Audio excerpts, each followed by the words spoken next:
everybody. Welcome. This is the Franklin County Fiscal Court regular court meeting for June 1st, 2022. Before we begin, I want to take a moment of silence. Squire Lambert Moore and Squire Sheriff Sebastian have lost Sherry's lost a brother-in-law, Lambert's lost a brother just recently, and we'll take this moment of silence and send our thoughts and prayers to the Moore family.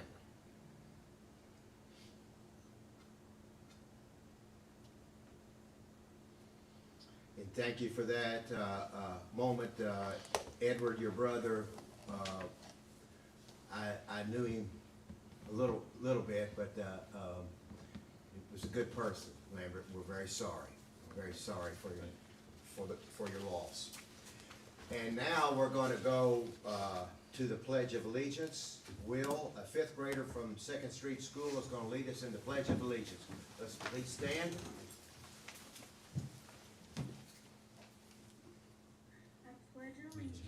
To the flag of the United States of America and to the republic for which it stands, one nation, under God, indivisible, with liberty and justice for all. Thank you, Will. I hope you have a good summer and enjoy middle school next year. All right, the first item on the agenda is a discussion of sports tourism. We had a meeting, park meeting, and as part of the park meeting, we had gotten 4 interested inquiries into the feasibility study of sports tourism of the park. The committee voted 2-1 rejected those proposals. So sports tourism came up, and so as part of sports tourism, if we're going to have a discussion about it, we've got members, and I'll ask Robin to introduce her staff in just a second. We have people from tourism here. We have the mayor on as well, and so we'll open the floor for discussion. To me, the court needs to understand where the members of the park committee are wanting to go and what they're wanting to do. There's a lot of ambiguity, at least in my mind, not sure what to do, and I think in tourism's mind as well. So with that being said, welcome, Robin, and if you would present the people that you brought in. With me are some of my board members, Mr. Steve Joslin here, and Allison Deppenbrock and Nathan Deppenbrock, not on my board, but a key tourism partner with Canoe Kentucky and Kentucky River Tours, and of course Bill Cull with the Grant Theater. Okay. Mark Stone was not able to get a last minute conflict, so he was not able to join us today. Okay, all right, good, welcome, thank you. Mayor, are you on board? Mayor Wilkerson, are you here? I know he's listening, so I guess he'll be on in a second. Anyway, so I'm gonna, Squire Tracy, you and Squire Muller were leading the direction of going to sports tourism, so I'd ask that you explain to the court, to the general public, what your proposal is and what you want to do. Well, I mean, I don't believe it's just me or Squire Tracy, you know, I mean, I think this is what was suggested from the Hitchcock group, so, you know, personally, I'm just going by what they have suggested, and I just personally think this is the next step to hire an agency to figure out how to pay for the park plan, and just see where we go. You know, I don't think anyone here wants to build anything we can't afford. And so I think personally we're at the phase that we need to figure out how to pay for it and what makes sense. So to me, after reading the master plan, this is the next step. You know, I know they originally had put it in the proposal to include it, but our county attorney, you know, kind of didn't like that, so he kicked it out originally. They came back with another offer to do it again, but then he said the contract was closed. So personally, I just think that's where we are in this project. So that's kind of where I am right now.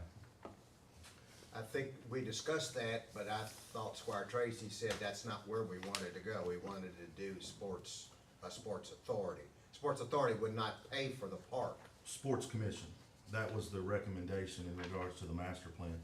Hopefully you all have been able to look over the Lakeview Park Master Plan. It's about 358 pages, so hopefully you got to study it. In chapter 6, there's an area of funding and financial strategy, okay? And you go down and it said the county should consider developing a sports tourism commission to oversee the accommodations. When I'm talking sports tourism commission, if we mimic McCracken and Paducah, Robin, you're aware of this, McCracken and Paducah went in and they split their tourism group. By splitting it, it allowed McCracken to bring in, to implement a 3% revenue stream, okay? And that revenue stream is on top of the hotels. If you're keeping up with them, which I don't know if you are or not, but just for an example, you can't get a room in McCracken County on the weekends because of their facilities. Robin, you're very well aware of that. So I just threw some numbers together and I read them a couple weeks ago. 1,300 rooms on average, pretty close in Frankfurt, in our community. About 1,300, if you take everything, Airbnb, all overnights. Okay. If we get half of what they're doing down there, would be 30 weeks, or 30 weekends. Let's do 2-night stays, 30 weekends. That's 78,000 overnight stays. I took an average room rate of $130. I think it's a little higher, but I took $130. That's $10,140,000 into our community to the hotels. That 3% revenue stream would be equivalent to $304,000 if it's implemented the way, and we mimic the way they done it and the way that it was proposed in the master plan. During the park committee meeting, we had 4 firms turn in. According to the park agenda, the park committee agenda, the discussion of proposal was for economic feasibility study, development and management of a sports and convention facility. For me, that's putting the cart before the horse. We don't have a facility to manage, so why would we be hiring one right now? It's all about the revenue stream. If you look at one of the groups that turned in for the project, their scope of work was proposed scope of work, project start, orientation, needs assessment, site evaluation, conference and meeting industry trends, strategy for facility recommendations. All that's already been done. That was 70,000. These are the ones that you just got? Correct. This is the Okay. ones that are up for Gotcha. rejection today. All these things have already been done. They're in the 358-page document that we accepted. Right. Okay, so that's why that was proposed to be rejected, which will be voted on today. So, again, if we mimic what they've done, they split it, no one's hurt, because guess what? There's more people coming to the community.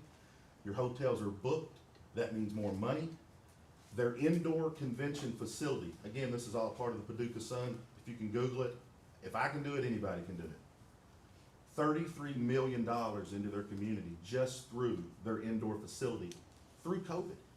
So you're looking 15, 16, 17 months through COVID, $33 million to that community. Right. Think about if we can get half of that Sure. in Franklin County, what it would do. So that's why we're here. That's why we're here Sure. to talk about and again, it was brought up through the first group. As the county attorney said, hey, let's keep it clean. So that's why we've backtracked, and that's where we're at now. Okay. Can I ask a question? Yeah, absolutely. On the 3%. This is discussion. So, I guess, I just wanna make sure I understand. Right now, in Frankfurt and Franklin County, there's a 3% transient room tax on a stay in a county hotel or a city hotel. So, when you were just a second ago talking about the 3% additional, where does that fit? When you split them, that will allow the sports commission to implement their own 3%. That allows them to do that. That's how McCracken done it. They split them, they had their hotel tax, hotel revenue stream, however you wanna say it. But when they split and became their own entity, it allowed them to implement an additional 3%. That 3% alone down there, within a little over 2 years, $2 million. That's just the 3%. It doesn't include Yeah, anything I hear else. what you're saying. I guess I was not aware that we could do that. I know Bill may be able to help out here. Are you saying that the 3%, if, in our case, so we got 3% on the county, if you stay in a hotel right now today, if we do the sports commission, we would have an additional 3% in the That's- county? That is my understanding how they do it. Okay. And again, I'm just going off Google, Yeah. what I've been able to, I know, to I've locate. looked at it too, and Yeah.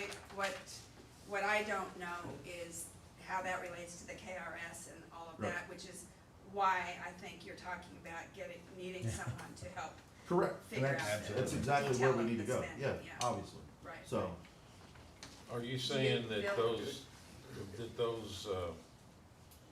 that they would be able to implement the tax in all the hotels in the city and county, or just the three in the county? I'm not an expert on it. I'm just going off of what's been proposed Right.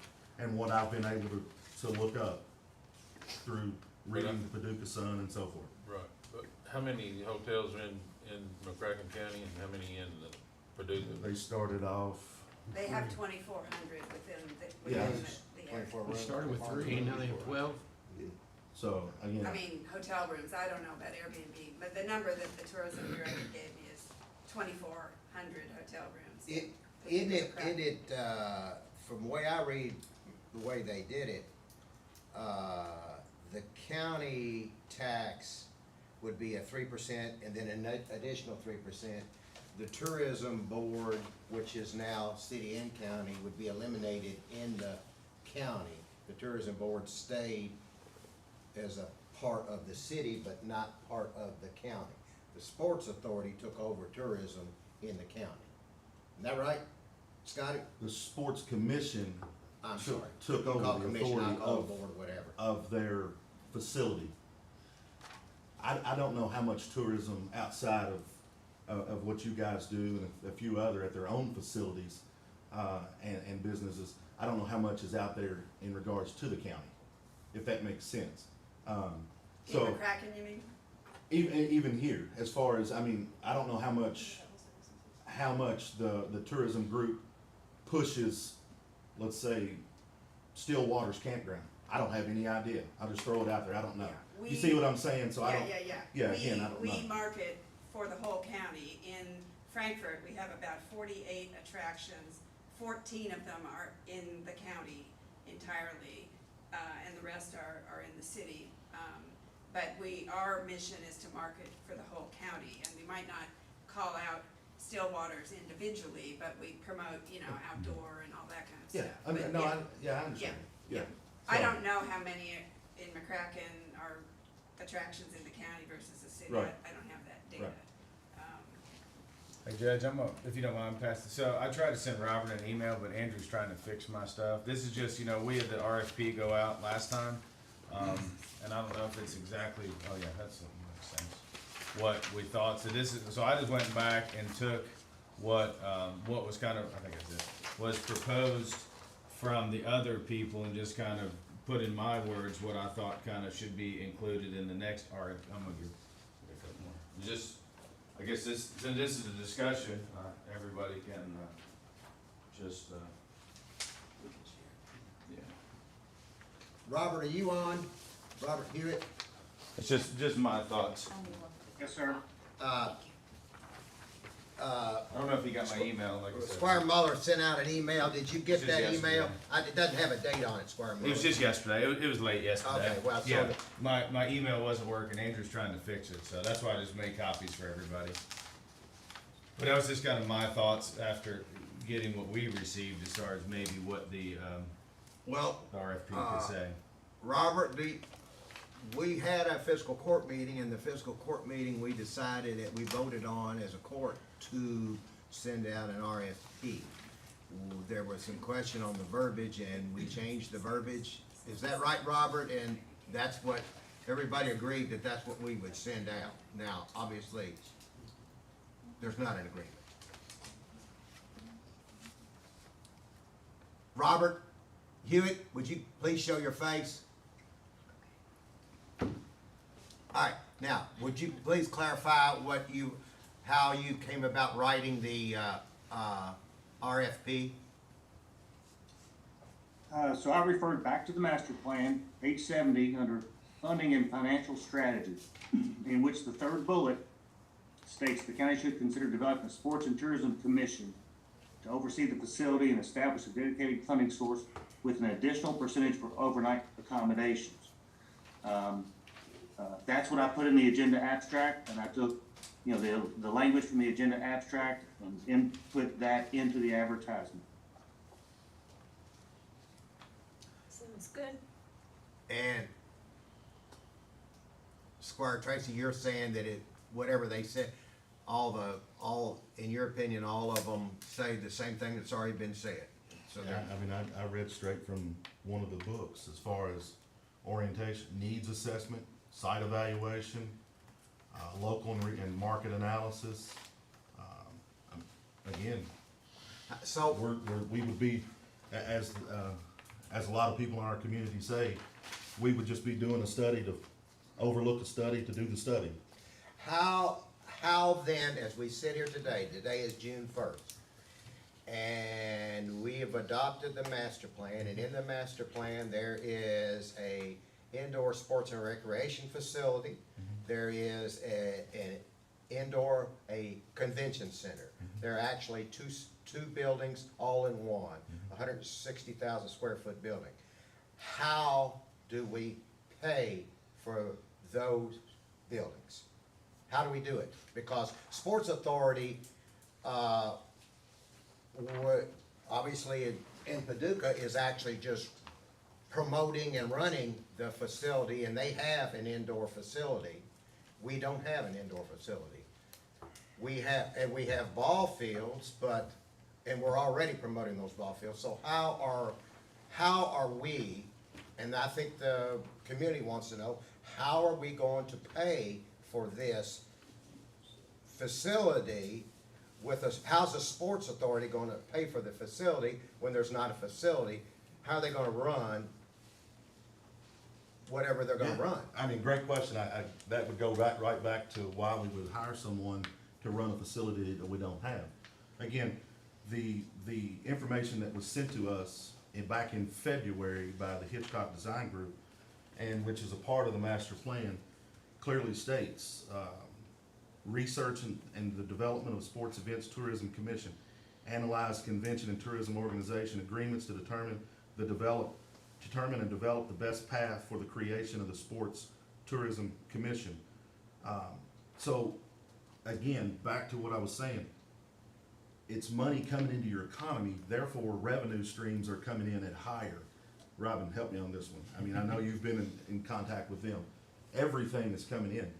We've gotta have a dedicated revenue stream, Yeah, which is what. certainly for the operation and, the sales and operation of a facility, whether it's indoor, outdoor, or whatever, you have to have that revenue stream. That's what I think you're talking about. Correct. I think I'm not clear on when I read, I don't guess I printed out all 300 pages, but I printed out 100 or something, and there were like the three phases, 12 million, 30-some million, and 5 million or something. I guess, like, to build the first phase was the 3 soccer fields and all that. Where does that 12 million come from? Are you saying we're building up this fund before we do that, or is there different money gonna actually do the construction or bonding of construction on? Well, just here a couple weeks ago, the federal government eased the restrictions on ARPA money. There's Okay. ARPA money available Okay. that would take care of a lot of this. We've been to how many meetings and conferences, and they've told us, use ARPA funds for a one-time project that you could probably never do, but you have money to do it now. Okay. So again, it's all about you bring a consultant in here or bringing a group, whoever, consultant in here to work with, as I said in the park committee meeting, the city, the current CVB board. You gotta bring everybody Yeah, together. and I'm not against Yeah. it. I think the thing is That's figuring where out we are. how to move Yes, and- forward and what we can afford and all Yeah, that. and that's exactly And where we are. I didn't know about the ARPA money, Michael mentioned that yesterday, but, so I mean, that sounds like in Paducah, the city put in 12.5 million, the county put in 12 million, that got something started. Correct. And then they've got this ongoing, I think in the plan I printed out, the estimated operational ongoing is 4 million a year. So it's a question of how can we fund it, can we Yeah. afford all that? Where does it come from to get it started? How is it funded ongoing? Right.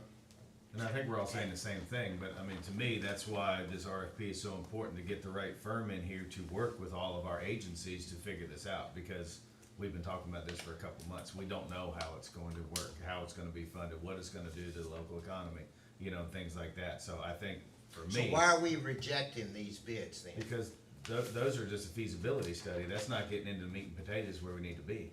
You know, for all the firms, you know, and I thought they were all for, you know, Robert said they were all the firms that run the facilities, but only 1 out of the 4 actually run it, facilities. The other ones are just consultants for feasibility. Well, we've already done all the feasibility things, we need to get into the numbers and the revenue sources. How we're gonna put it How together. we're gonna put it together. That's defined as feasibility, the numbers and how we're gonna pay The for it. feasibility things that came in were more of like, does your community need it and want it and things like that. I mean, to me, that's not the same thing.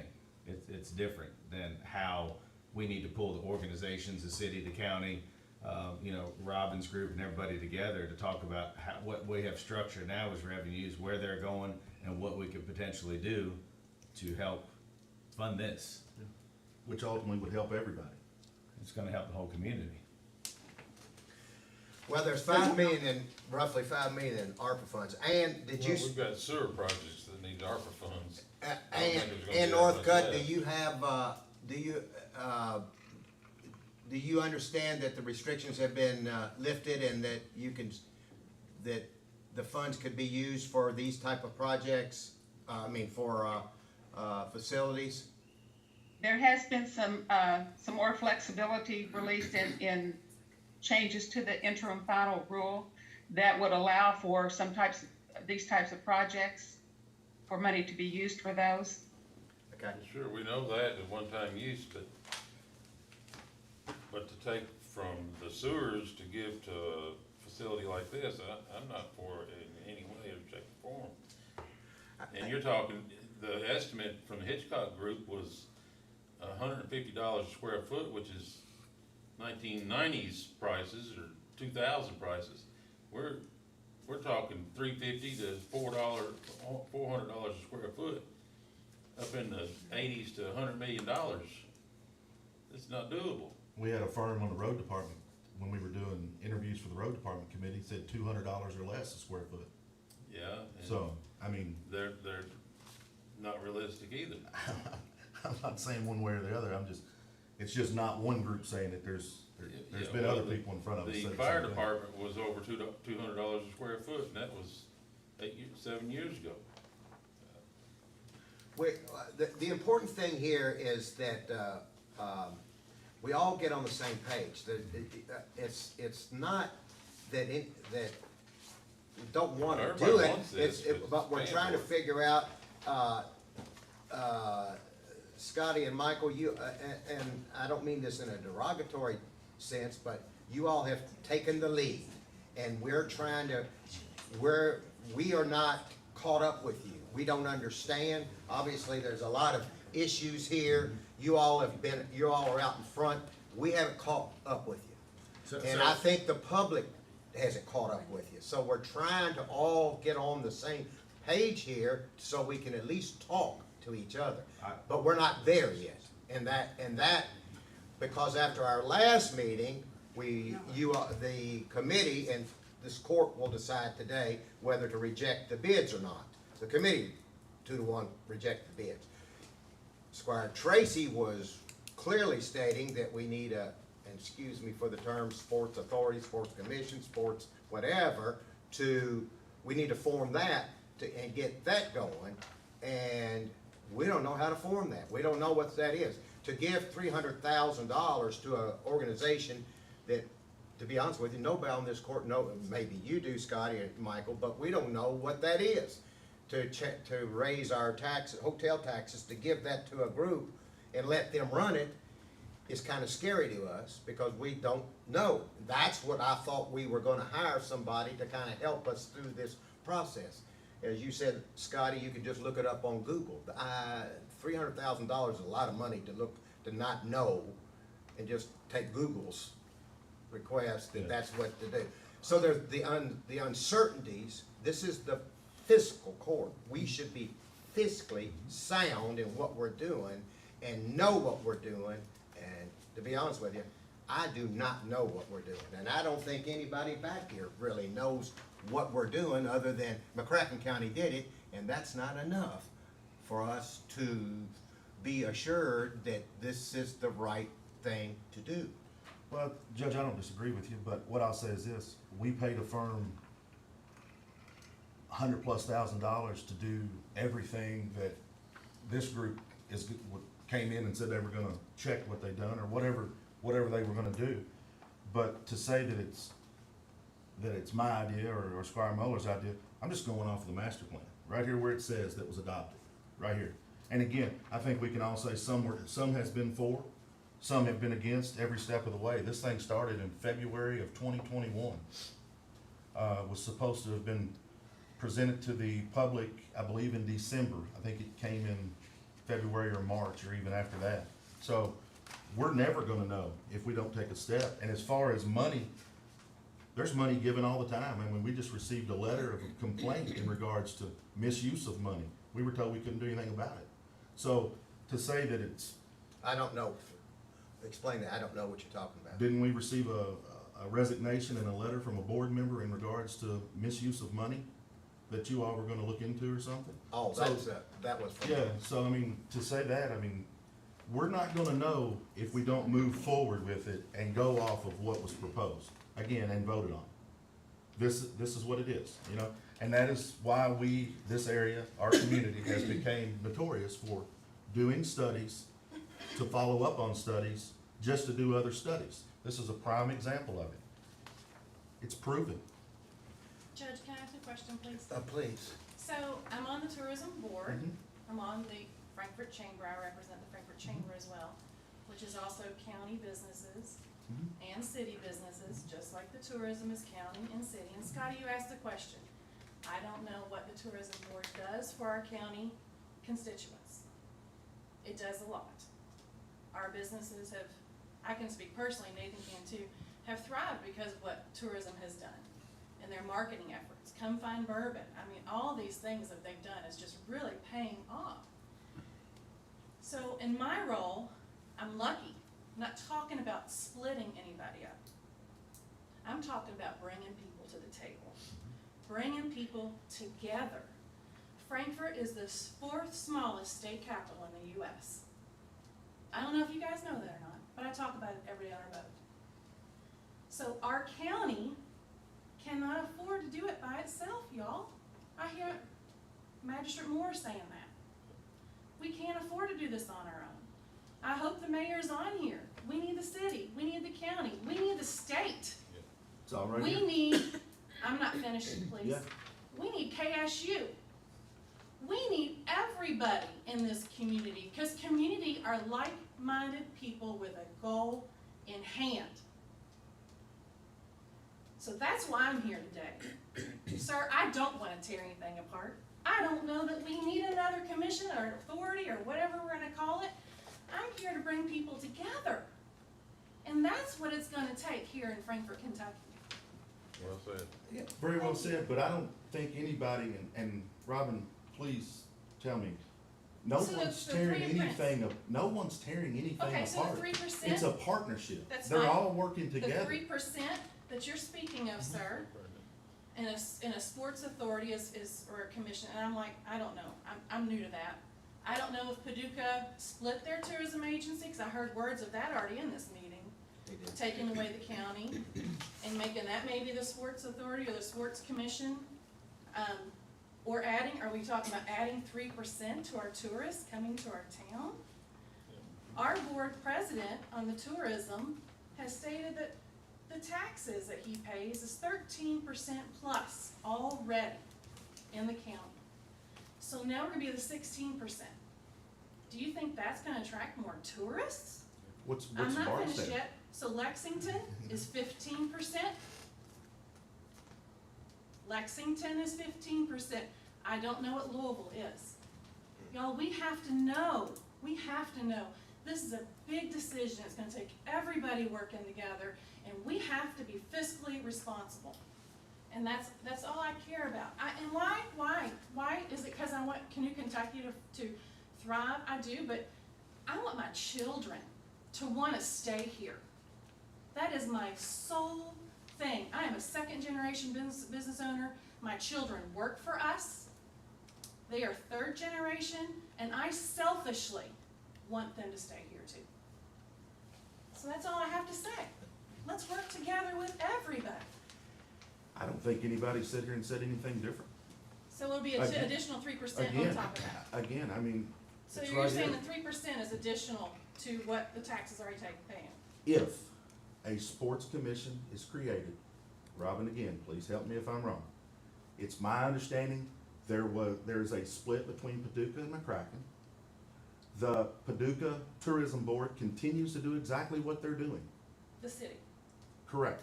Okay. The sports commission was able to enact a 3% revenue stream. We're talking about how we're gonna do it, The city's down 2.2 in occupational tax. Where are they gonna get that back? They're not. So tell me where our revenue streams So are is coming McCracken from. County Board Commission still there to do that? Or The the Sports Sports Commission. Commission? Okay, so Yes. I think, They were joint, it was just like this right here, Yeah. right?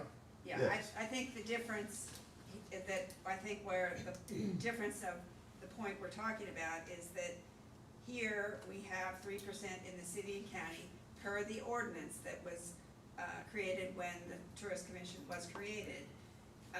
If that 3% are we taking the 3% currently being levied in the county hotels and directing that to a sports commission? That's a question. Or are we adding 3% That's in my the question, county? yeah. That's the second question. I don't know that we're clear on what Right. the answer is. Yeah. If we're, excuse me, just one second. No, you're fine. If we were taking the 3% that we currently get from the county, which is roughly 150, 170,000 a year, depending on how good a year it is,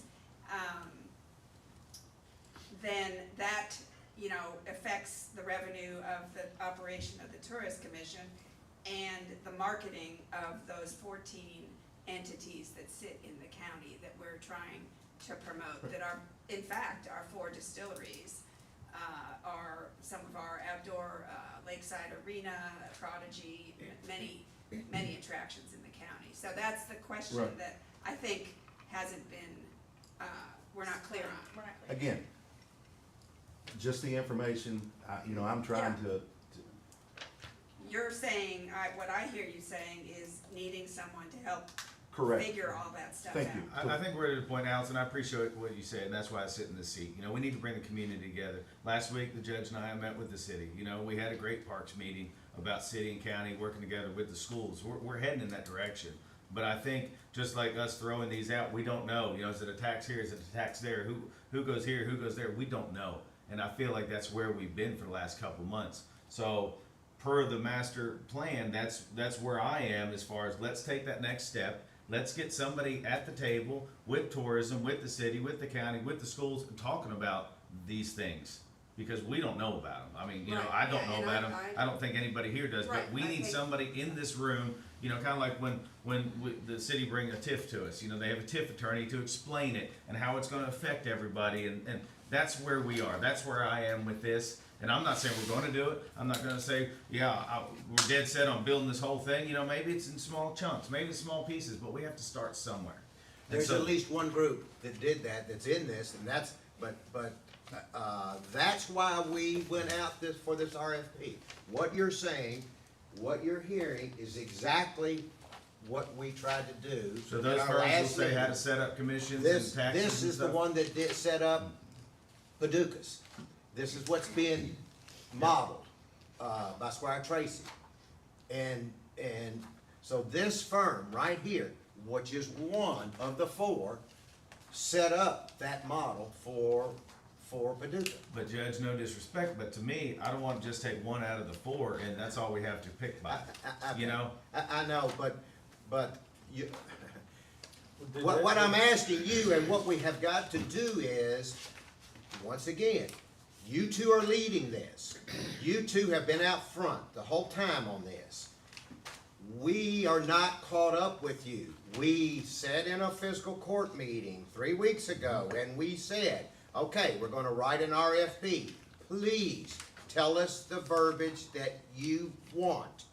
And you did. And we changed from whatever.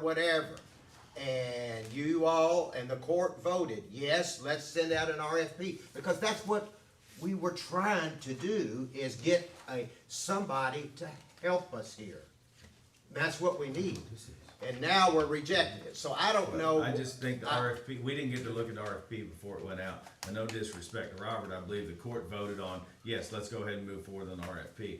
I thought we were gonna be able to look at it before it went out. Well, I just don't I'm think- sorry that you're saying that, because I clearly remember Squire Tracy said, wait a minute, Judge, we want to change this word in this. In this RFP, we want this word, I believe it was Sports Authority, Sports Commission, or whatever. And we went through that and said, this is what we want. And then I read it back to you. I said, is this what you want? You said yes, and that's what we voted on, and now we're gonna reject it. So, once again, when it comes in the agenda to reject the bids, you are going to have to tell us, and I don't know how to do it other than you tell us what you want, so we can get moving on this and get somebody to help us. Robert, can I Okay. ask you a question? The piece of paper I just gave, just my kind of short notes, does that make sense as far as if you know, from a tourism standpoint, if you read an RFP or something like that, I mean, and I'm not saying that's final and I'm not the best with words, but I just kind of went and took out what was already kind of presented. I think everyone sees where we're trying to get, we just need to get there. Did that group wanna redo some of what the Hitchcock did, or are they gonna go off the Hitchcock group's? No, but Now, this is a matter If of any mistake opinion. was made, it should have been pointed out in the RFP that we had this study done, and we wanna go off this study to develop this commission. Right. And I don't think that was done. All of these groups do that same thing. They. Right. We don't need that done again, we just need Exactly. the commission. That's You're where we need to thinking get that, outlined guidelines. the cost That's less, exactly what I was saying. They're coming back, I don't know what's in it. you're thinking that they're the, coming, well, like I say, would cost less if they didn't repeat some of the things. proposed work of scope, Yeah. needs assessment, site evaluation, Right, that's already been done. We've already paid for that. Well. Market analysis, that's already been done. Well, I mean, Can I make a I comment? asked you a at some question, point? do you I think it would cost less if those things were hold on. left out? No, Hold on. let her, don't let her finish. Okay. Well, and I think, you know, I think the words would be better. I mean, I think another RFP request, I would hope you all might consider asking that someone who has done work in Kentucky or is a part of that package. Maybe the county attorney says that's not legal. I don't know, because the understanding of what happened down in McCracken, or as I understand it, Somerset also, is relevant to this. But the thing that bothers me, and at the meeting, remember Hitchcock said it was gonna be financed through hotel room tax. And, you know, I question, well, there's no hotel room tax of any significant amount, and you've overbuilt your project, it seems to me, to have this giant building, because the way I understand McCracken, if it separates the counties getting 6%, you know, to go toward this, I believe when they add the additional 3%, and it's only 150,000 right now dollars that are coming in from the 3%. In the So, county. In the county, yeah, because there are more hotels in the city. There's only 4 in it that we have that are in the county.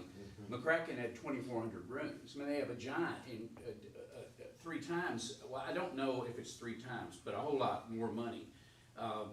if you put ARPA money in, I mean, whether it's 60 million or whether it's 100 million, I don't think you can do it for 60 million. That giant building, you said McCracken has one, but they don't have a giant building. They have a convention center. Well, okay, a convention center, but Already. at the sports authority, I mean, they don't have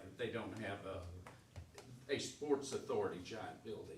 And as I remember reading the stuff in the Paducah Sun, they're putting in $1 million to operate that, is what the mayor, as I recall, and each is putting in 12 million or something like that, aren't they, to do it? I just think you have, the Grand Theater's got 400 rooms, just to parallel. There are people that tell us we ought to have 1,500 or 2,000. Seats. It's not, I'm sorry, seats, yes. It would fail. We could not operate it. We don't have the business to do that. How between Lexington and Louisville, you're gonna get this giant building making millions and millions? McCracken is a market center. But I think you should revise the RFP, focus on financial feasibility, because The I legal, think you what- decided how big a building without having any idea of how to pay for it, other than Hitchcock saying hotel room tax, and that's not gonna begin to do anything here. If you took it all, you know, it's 400 total right now, 450. So if you add another 3, if you split it off, you still can only get the county. Anyway, I think you should do it. I think we're all for doing something. It's just, I think you've hamstruck yourself by having a giant building. Well, Mr. Cole, and I appreciate you speaking today, I really do. I won't say anymore. No, but let's pull the building out of it. Let's just say we're gonna start phase 1. Yeah. We need to start somewhere, right? So we still need to go through this process to figure it out. Can you use ARPA monies? What can you get from hotel room taxes? Exactly. With the authorities, and What are you can guys want to legally write a be check? added for to Right, 2 million that's or- exactly right. So that's all I'm saying. So everyone keeps the elephant in the room, the big building. And now Mark Kopp's saying he might do a performing arts out on the west side of town. So we need to get together with the schools and figure it out so we're not duplicating services. So that's fine. So let's just say the building's there. But let's say, Robin, you mentioned phase 1. I think it's the sports fields, improving softball, maybe amphitheater, things like that. So let's just say that's gonna be first phase. That's feasible. I think that's doable. But we still need to figure out this groundwork with a professional, I agree with you. how to get there. Yes. And I would love for everybody to be involved, you know? And so I think, to me, that's the RFP we need to do, You've got the regardless of plan. what we do. You got the plan of what you would like to do. Yeah. And now, how do you do it?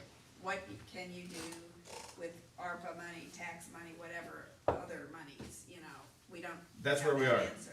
And we just keep So, talking and about it. I don't know what's in these proposals, so can't address the issue you're talking about with the RFP, but, yeah, I think the implementation of how that master plan can, be paid for Right. is a next step. I agree with that.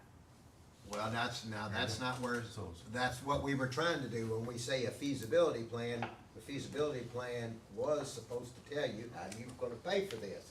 And that's been rejected because, Right, but I think like Squire Moore said, I don't think all the information was there. I don't think these agencies realize we just did this massive detailed study.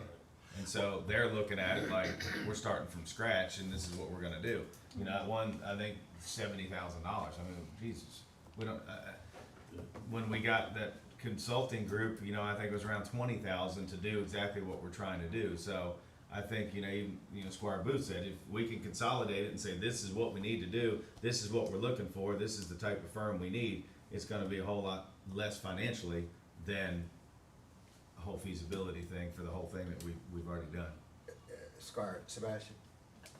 In the initial proposal that we got from the winning bidder from Hitchcock Design, there was a cadre of options at the end that we added and selected. Everybody remembers that. And it seems like there was we voted on this, the financial analysis component. I've been asked about it a lot. And we did vote to include that, and it seemed like that was somewhere around, each of them had a figure. It was about $16,000. And it was 15 somewhere change.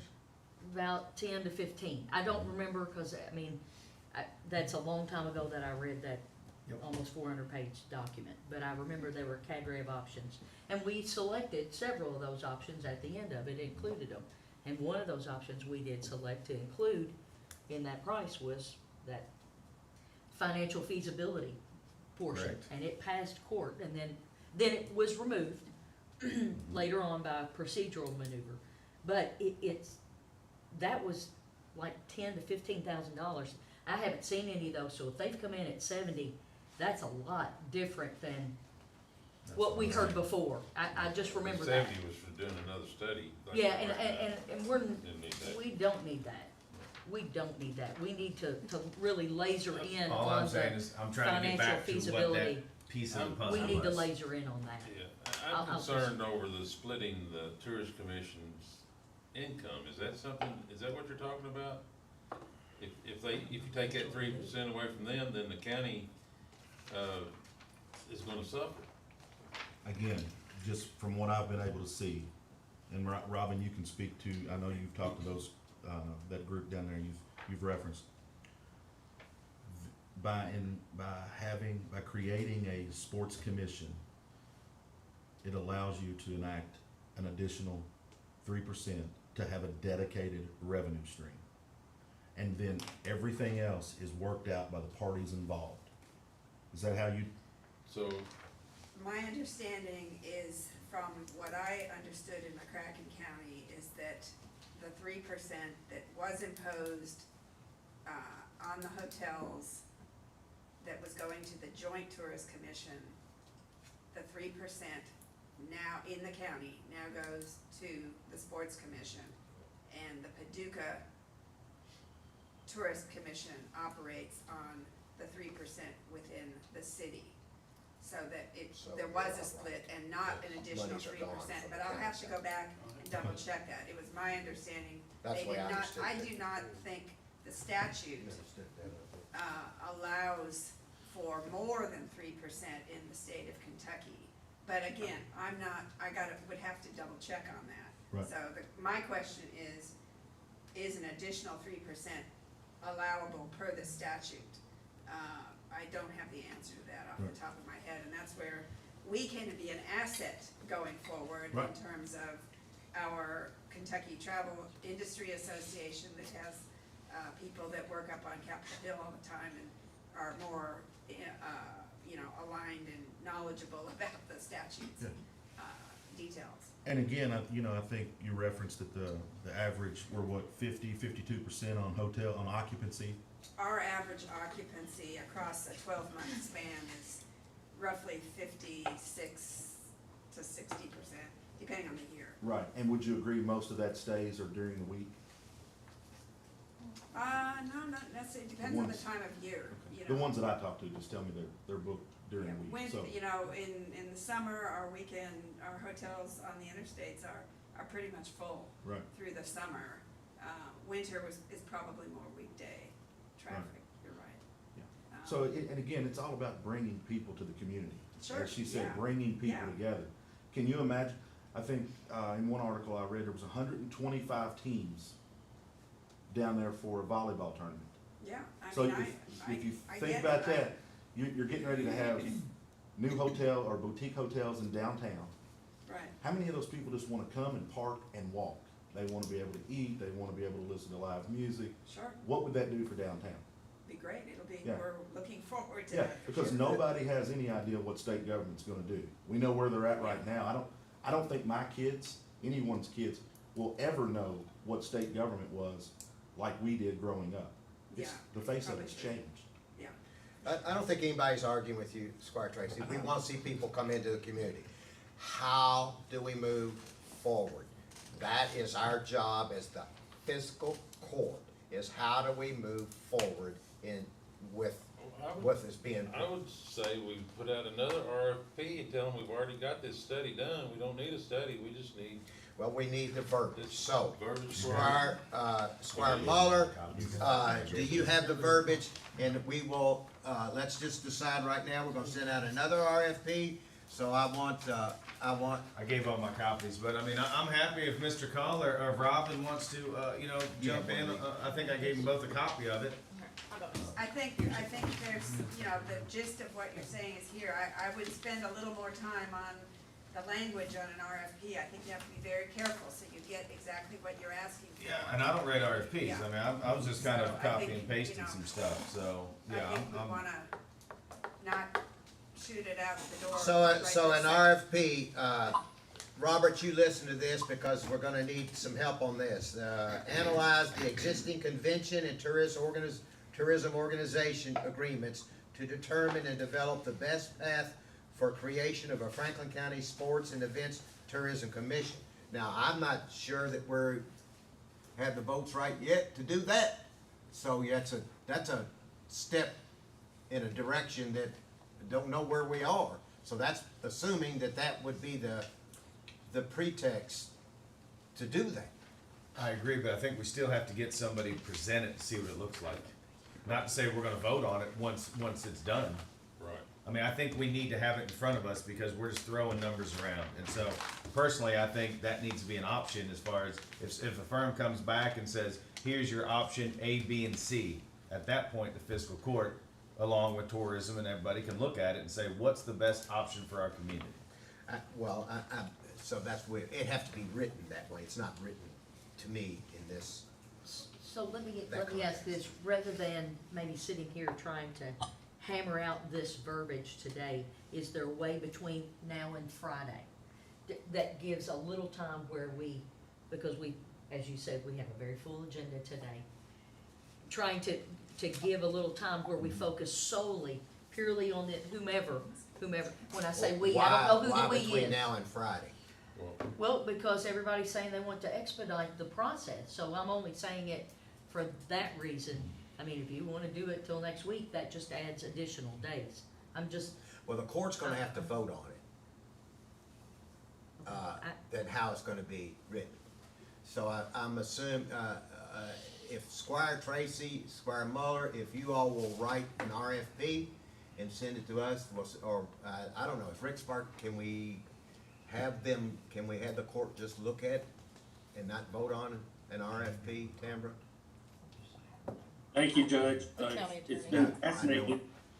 It's been fascinating hearing the court describe the number of angels that can dance on the head of a pin for this matter. I will tell you, and maybe it's just me, and I tried to call Scotty about it the other day. Yeah. Folks, y'all doing this wrong, okay? You had a chance to do it right, and everybody's got off kilter. And here's how you run off kilter. You got a great little plan, and the plan was to design rehab for your park. And it's a beautiful park, and it's going to be a great scheme, piecemeal, segregated, however you want to do it, whatever you're going to do with it. But it's like if you're going to build a house, you go to an architect and they go, okay, this is fine. You got, so many feet and so many whatevers. You need to find a place to put it. And then you know what you have to do? You have to go to the bank. You all avoided going to the bank. Sherry referred to it as a procedural move, which, by the way, Ms. Squire, I take great exception to that doing my job. I wouldn't give you pieces of garbage to reel with because I know how you do when you get those cases. So I take great umbrage, and I state that in court right now. I represented the court and said, this is a bunch of nothing over 4 lines. Do it right. And what I'm telling you now is do it right. Get the bankers, get the financiers to say, this is how you're going to do it. Scotty's got some great ideas. He's done some math. Maybe they work, maybe they don't. You're talking about a huge amount of money, but we don't have the bank on board. The court at this point, on whatever RFP you're going to do, and it has to be more than 4 lines in a subcontract on a design firm, has to have a plan, now with the city, now with every other individuals, to come up with your bank plan. That's all this was ever supposed to have done, was come up with a plan to come up with the bank money to fund your project. Do I understand that correctly? Wasn't that what Scotty said at the park meeting the other day? What everybody said? Is that true or not? I believe that, and I'm sorry to speak, I'm just speaking on what I believe, that the buildings themselves are not part of this feasibility action. It's how do we start implementing pieces of this first. And I will save the hoe in my car to start doing that, because it sounds like I'll be digging holes before anybody else does. Because if you don't have a bank plan on financing it, everything else is just talking about it. It's just like Squire said, you have to have a plan on how you're going to pay for it. That's start one. If you have that, then you can take a look at that. Then you can take a look at your sports commission or who's going to run it, etc. But Squire Tracy's been correct. You've got to have a plan from a bank or a financier on how the county's going to pay for it. Whatever you all do in a week or 2 weeks or next month, or decide what you're going to do, this, that, and the other, please don't lose focus on, well, we've got a plan. Okay, yay, big deal. Now, who's going to pay for it? You ain't got no way to pay for it, and I'm promising you this will never get done until you go to the bank.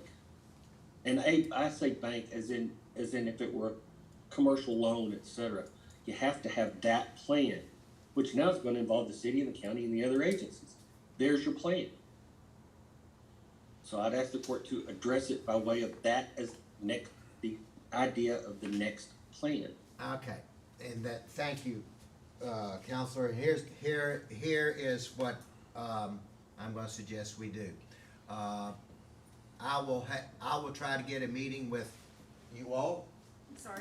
and the city and the park committee together as soon as we can, and to talk about, develop an RFP that will include all what is needed as part of this, whether it is the sports authority or its feasibility or economic ability or whatever. And we will try to have that on our June 16th meeting presented. So in the next 2 weeks, I will get a meeting together of all of us to discuss, to have the city as part of it to discuss. And then we'll have an action item on the 16th of June. I don't think we need to rush it. I think we need to get it right again, and we'll go from there. Judge, quick question. Once we bring everybody together and the sports commission questions start coming at us, and no one is an expert on the sports commission, we only know what we've looked up, and there's no one there to answer questions about the sports commission, we're just gonna schedule another meeting, because we're gonna be doing the same thing that we're doing right here. Well, We gotta have a professional. We've got to bring somebody in. well, what comes that knows. first, the chicken or the egg? Because I thought originally that's why we had gotten this RFP. So now we need to write an RFP, and as part of the RFP process, we need to know what to write.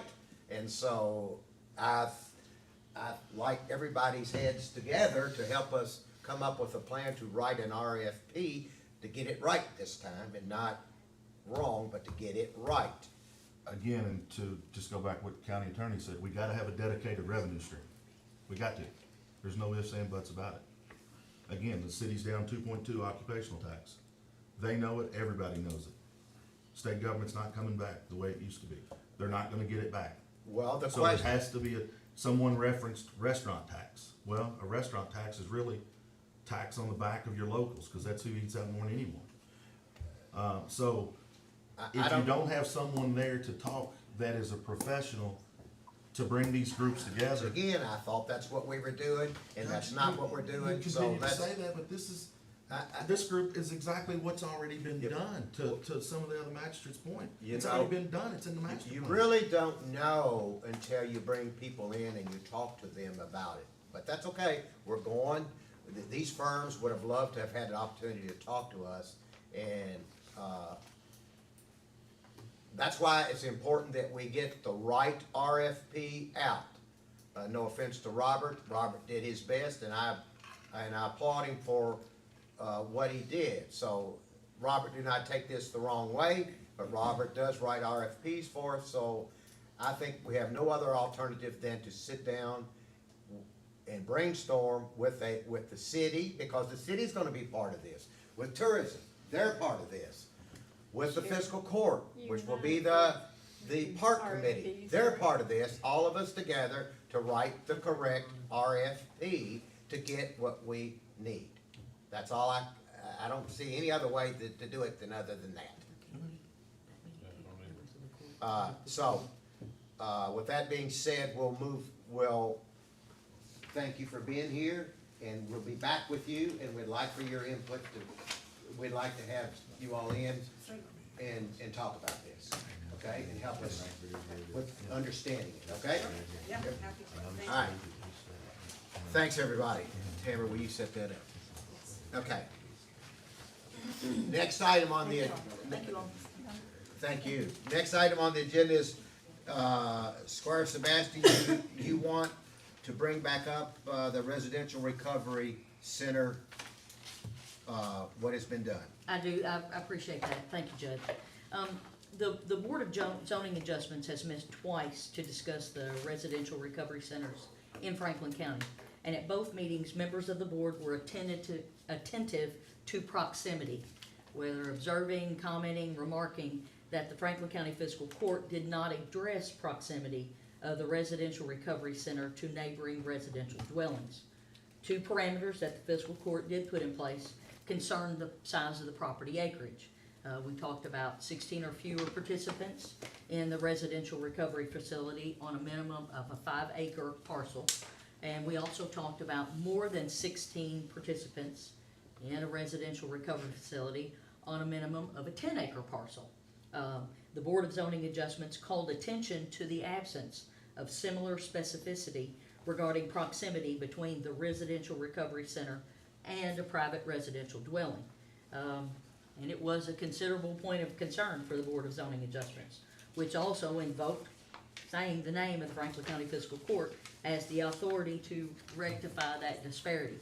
So, as there is no residential recovery facility operational in Franklin County at this time, really, I guess what more providential opportunity to discuss this issue that the Board of Zoning Adjustments has called attention to than right now. So I bring that up in this meeting for that purpose. So I sat through both Board of Zoning Adjustments. I called the secretary to see if there was a transcript of the comments so that we could discuss those very things that they talked about, because they talked about proximity numerous times. Yeah. So, and I was told that there were minutes, but there wasn't a specific transcript where I could call out, words. So I went back and not only sat through both meetings there, but also watched both meetings again to make sure that I was framing this the way that the Board of Zoning Adjustments discussed it in regard to proximity and, making reference that specificity had been given to size of parcels, but not to proximity of property, like the residential dwelling. I don't know how to frame the words exactly the right way. I'm gonna ask you what I'm hearing you say is a definition of proximity would be a residential home to a facility. Yes, sir. Okay. That's exactly what was framed in those meetings. So I guess really, if you hold on one second, Squire, Robert Hewitt, you on? Yes, sir. Okay, this is interesting because it wasn't discussed, and I don't know normally whether it does get discussed. Is there a proximity value or a clarification when you look at these, when you look at facilities like in rural residential or when you have zonings? Is there a stipulation, or does that come under the conditional use as part of where does proximity come about when you're looking at zone changes like this? Well, this is actually a conditional use permit, so the proximity standard, if it's so chosen, would need to be either included in the ordinance, or in the case of new construction, could be determined by the Board of Zoning Adjustments. Okay, Squire Muller. Thank you, Judge. So I'm just curious, because I had some calls on this too. What is being proposed, how close is it to a single house dwelling? What was discussed as part of the staff work documents was 350 feet. And 350 feet, you know, was an issue for, and that was expressly discussed by one member of the Board of Zoning Adjustments and talking about that amount of space between, very clearly. Was Discussed. that 350 feet part of the conditional use, or was that arbitrarily No, just no, discussed? what they were saying is that in the staff report, it was noted that between the proposed facility and the next residential dwelling, there's only 350 feet. And that caused some concern of I a see. board member Okay. saying that most certainly It's not enough. is not enough space, and used words like, this will change the character of the neighborhood, this most certainly changes the character of a piece of property that this individual has been dwelling in for however long, Okay. more than 20 years.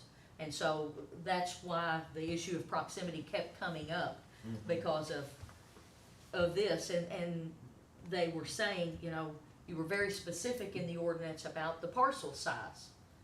But this was something that, and they stated, this is probably something you didn't think. You thought, for example, if it's on a 10-acre parcel, that you're gonna have the facility in the back of the 10 acres, not literally on the boundary line of the property. Oh, yeah, Those comments I were, understand. yeah. so I'm, you know, and what better time before anything is actually done to at least clean that up. And the Board of Zoning Adjustments did discuss some additional criteria as part of its meeting, saying these are more than 10 items that we're gonna want you to, additional conditions you have to, XYZ has to meet. Did But did they mention proximity? they do did a- not state a proximity, but they mentioned it all throughout and said this is something that the fiscal court Needs to do. should take under consideration, because it's the authority. I mean, they kept pointing out that the court was the authority. Uh-huh. So, and, I'm sorry, go ahead. No, you finish. So I don't know how to do that before anything, you know, is out there, because then you're grandfathering one thing in under different criteria than you are everything else. I understand. So just saying procedurally, this would be the time to discuss those issues that at least the Board of Zoning Adjustments, who deals with this regularly, has made a point of talking about the proximity being an issue. Okay. Now's the time. Squire Blackburn? Robert, are you on? Yes, sir. Yeah, I know you worked closely with the Deatons and their lawyer. You did some extensive research on this, and you were looking up things in zoning designations that were taken off our list in our final vote. So you've got the most information on all of this, in my opinion. Where do you think it needs to be, Robert? Well, that's an arbitrary number. What did you find? I mean, I know you did a lot of research. Did you see anything in the other communities? Did they have the same issue?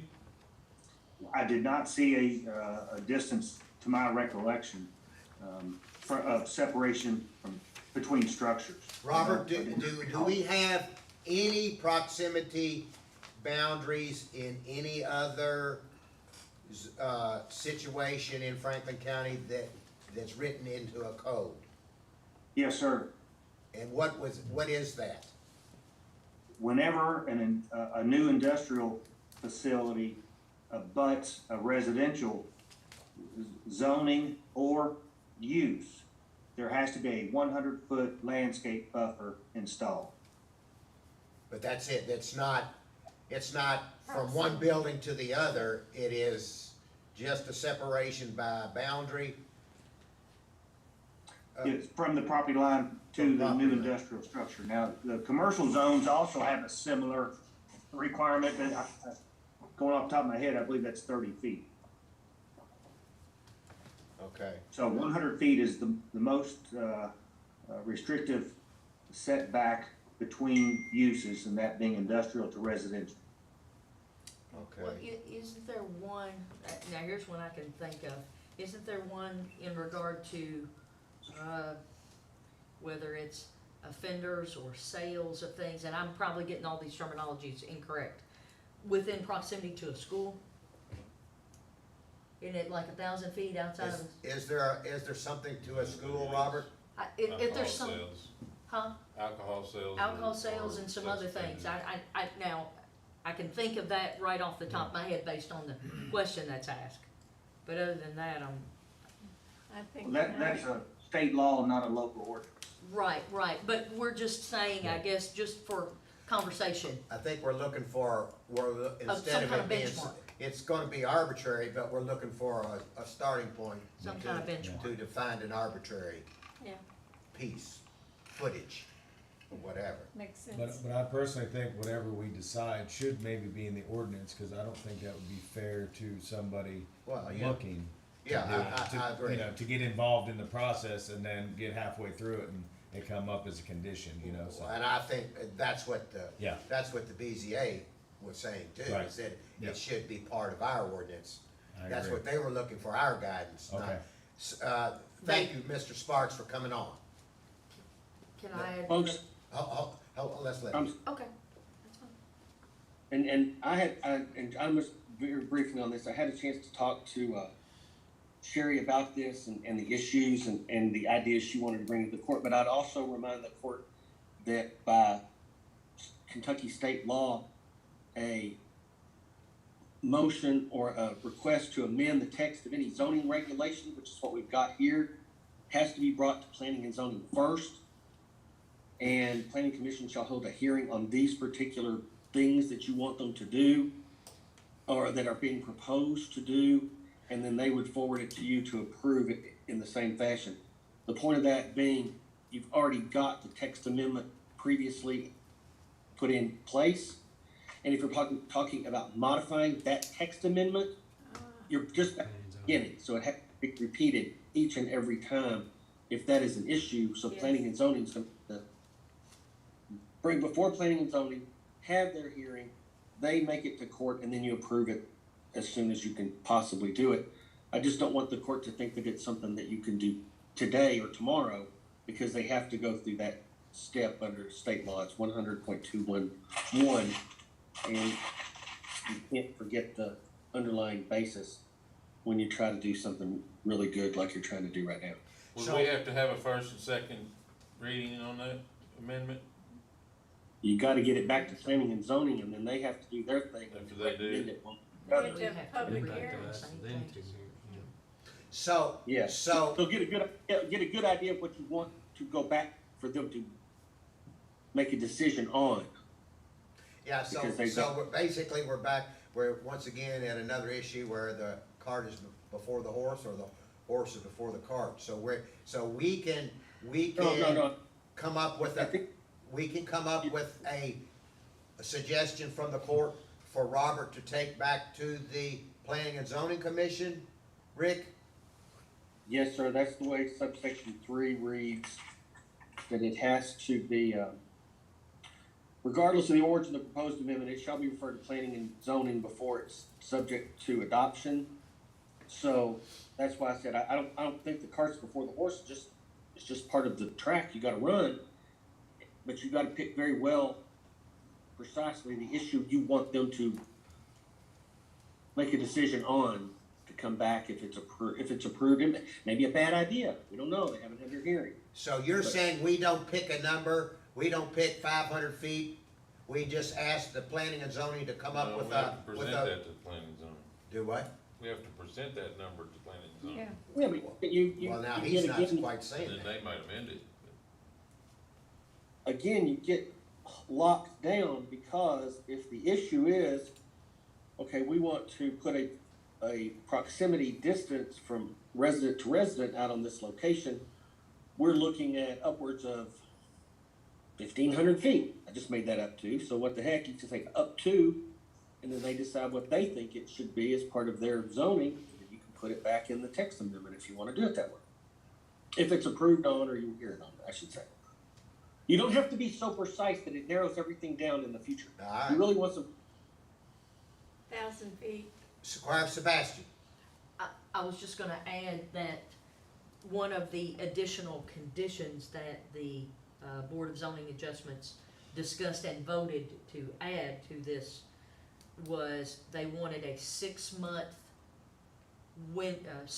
snapshot of how many times first responders visited the facility, whether it was a sheriff's office, the police, emergency management, the fire department, for any purpose. They didn't specify for what purpose. They didn't, and they wanted that data to be sent back to the fiscal court so that there potentially could be some data grounded to make additional decisions in regard to how frequently first responders are at these facilities, because one of the discussion points initially was they are on potentially out in the county, rural residential, ag zoning, out on windy, narrow country roads. So that was discussed as well a number of times about first respond, and that was discussed here at court as well. That sanitation, there were a number of things that were discussed. Sanitation, there were a number of things, but Yeah. there were a host of conditions, and if I say 13, I think there were 13 additional conditions put on this by the Board of Zoning Adjustments.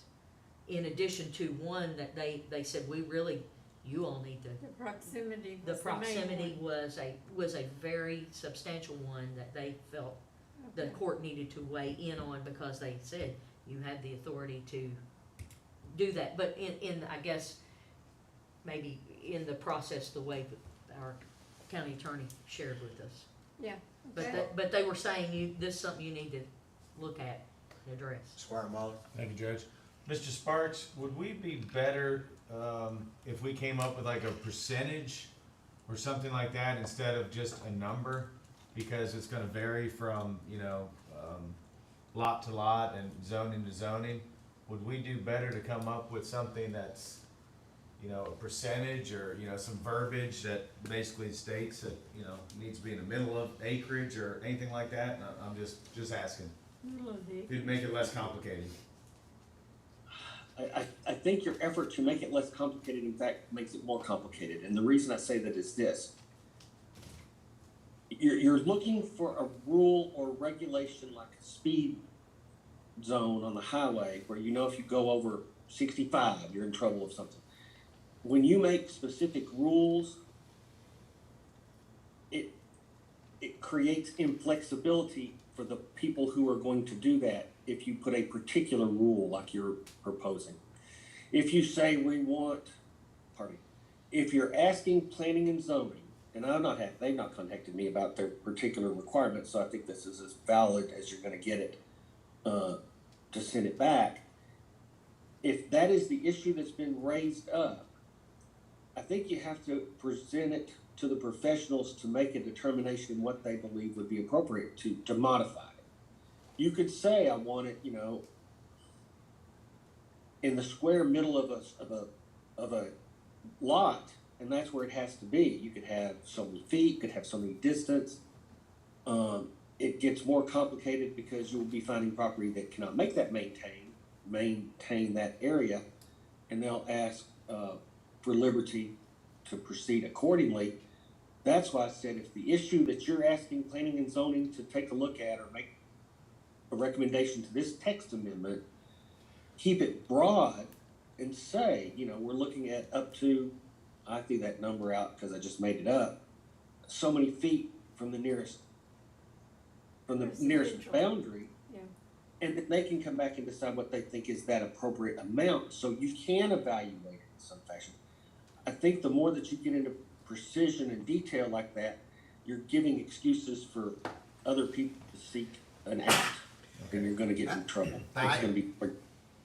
How about the court deciding, let's go 1,500 feet, up to 1,500 feet. Okay. Robert, if you would take that and go back to the Planning and Zoning Commission and say that the Fiscal Court is recommending the proximity between two facilities a residential house or whatever, or living facilities, I would, Residential dwelling. residential, I would say, should be, considered as part of a conditional use, and the court is recommending up to 1,500 feet distance between. Just so I'm Robert, clear, okay, Okay, just so I'm clear, this distance of up to 1,500 feet, is that from the structure that operates the recovery facility to an adjoining residential structure, or is it from the facility to Yeah. their own property line, or where is? the border. More than 15. okay, well, and I think Sherry's right. You don't wanna do 0 to 15, you wanna do, a minimum of 1,500 feet. A minimum of 1,500 feet. And that would be from outside wall of a residential facility to outside wall of a Recovery. recovery facility. Outside wall to outside wall. Would you want that? Outside wall to outside wall. Sounds good. That's why the phrase was for an amount up to, or 3,000 feet, or whatever it's gonna be. But you want it, Not up to. We're gonna change it to a minimum of 1,500 feet. It's all your fault, counselor. fix that again. My suggestion was an up to amount and ask them to tell you how much the amount is. If you say 1,500 feet, you already said the thing in question, right? We're saying that you can go further. But Okay. you can Just go be- further than the 1,500 feet, but it's gotta be at least 1,500 feet. Is that correct Right. on, between Actually means- new and existing? Right, Sherry? Between new and existing. That's the thing, up to gives you 0 feet. I mean, you could have, I mean, you would be well within the confines of what you said earlier, if you choose 1 foot or 0 feet. You know, up to 1,500. So I'm presuming what you meant to say was 1,500 feet Minimum distance. and minimum of. That's the way I Well, presumed it. what I'm looking So at I is. may not, I'm not trying to put words in your mouth. What I'm looking at is this. The situation that is in front of us is that there is an existing residential home. There is going to be a building built for a recovery facility. So if you did up to 1,500 feet, then they can say, okay, that has to be X, it could be 1,500 feet, as opposed to what I think was designed was only 300 feet. Isn't that correct?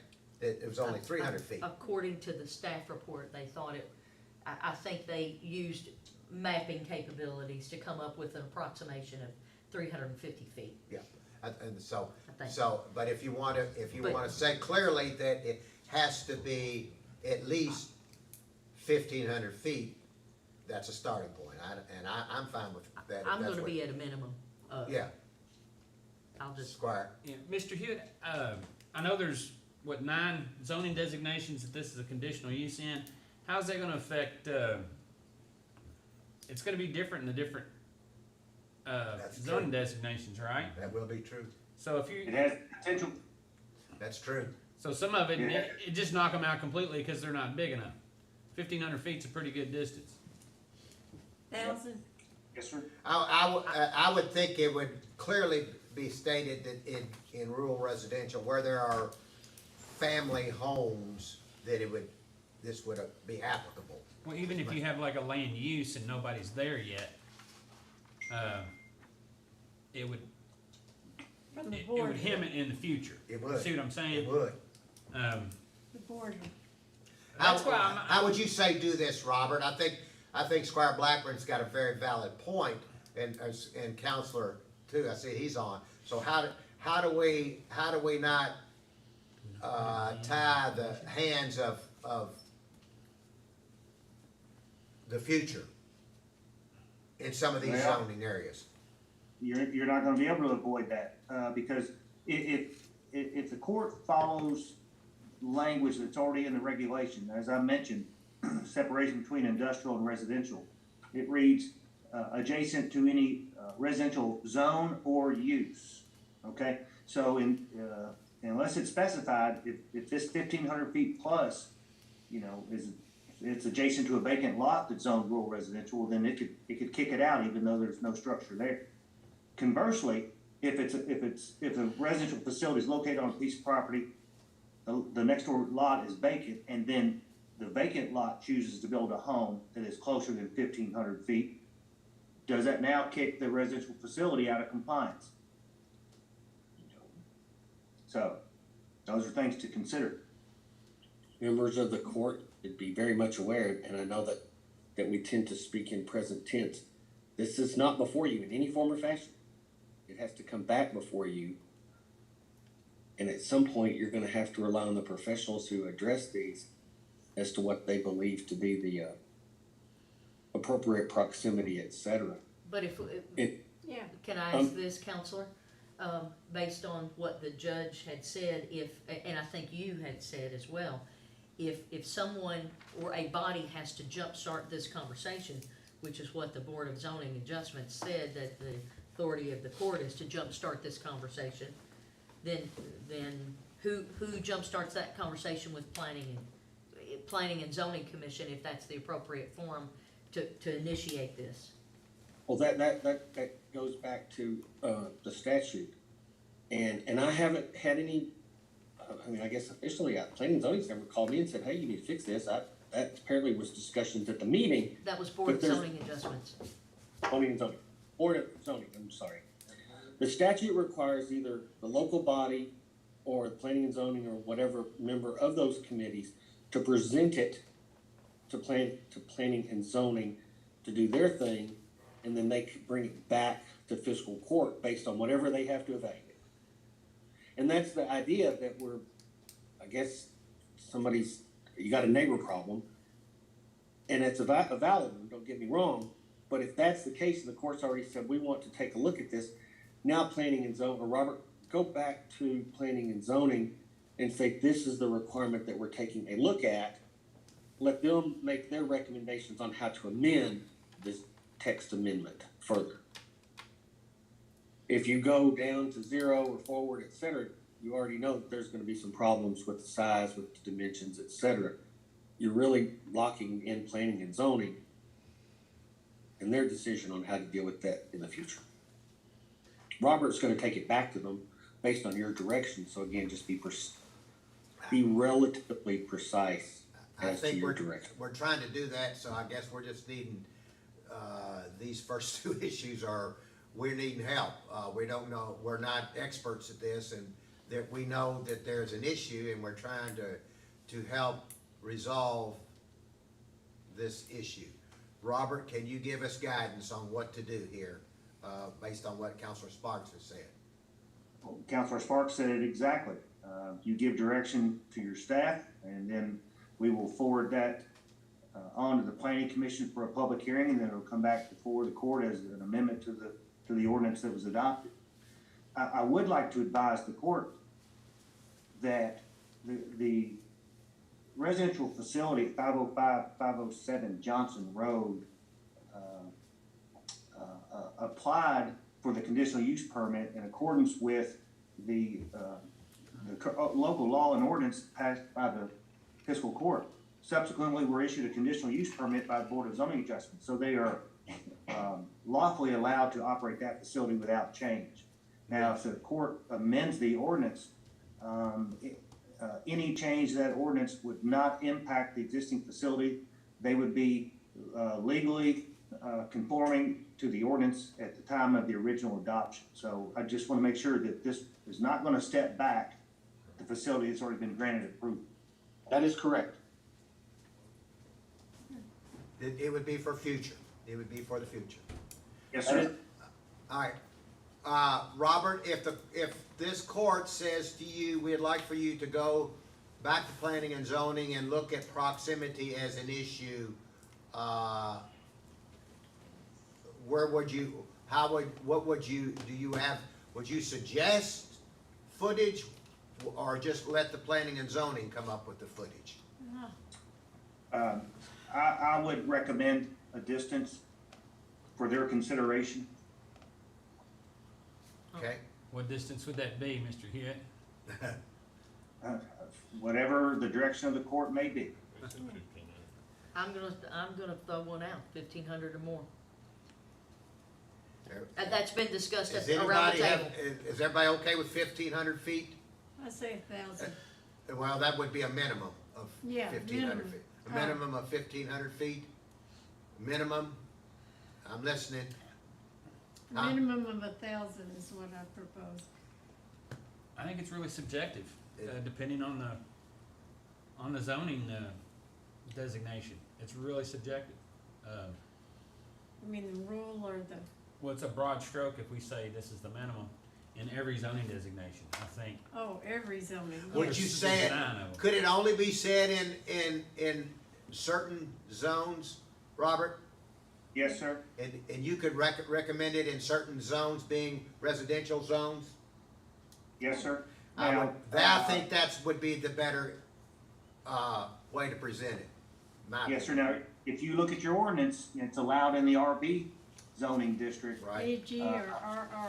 And those are small. So actually, yeah, so, you know, those are very, you know, minimum lot size in RB is 9,000 square feet. It's not likely you're gonna find an RB, zoned property that will grant you over, you know, 3/10 of a mile separation. So essentially, that requirement is gonna kick out, generally speaking, any property in the RB zone. Okay. In RB, aren't you limited on occupancy as well for residential facility? Treatment facility? I'm not aware, I'm asking. I'd have to bear with me 1 second, I'll pull the ordinance up. I was thinking on some of the smaller Yeah. zonings that there's only a handful of people allowed. So for me, it's a lot different if there's only 4 or 5 occupants in a home than if it's a compound that's, 40 or 50 people. Yeah, 55, Is that what it is? yes. Yeah. So the lot size, Yes, in item in a E, single-family dwelling. is specific to the agricultural and rural residential zone, 55 in your house. that the minimum lot size is 5 acres with an occupancy, let's see, 16. well, you can go, more, up to 16, correct, and then you can go over 16 if you have 10 acres or more. So, Is the RB accounted for in that one? no, sir.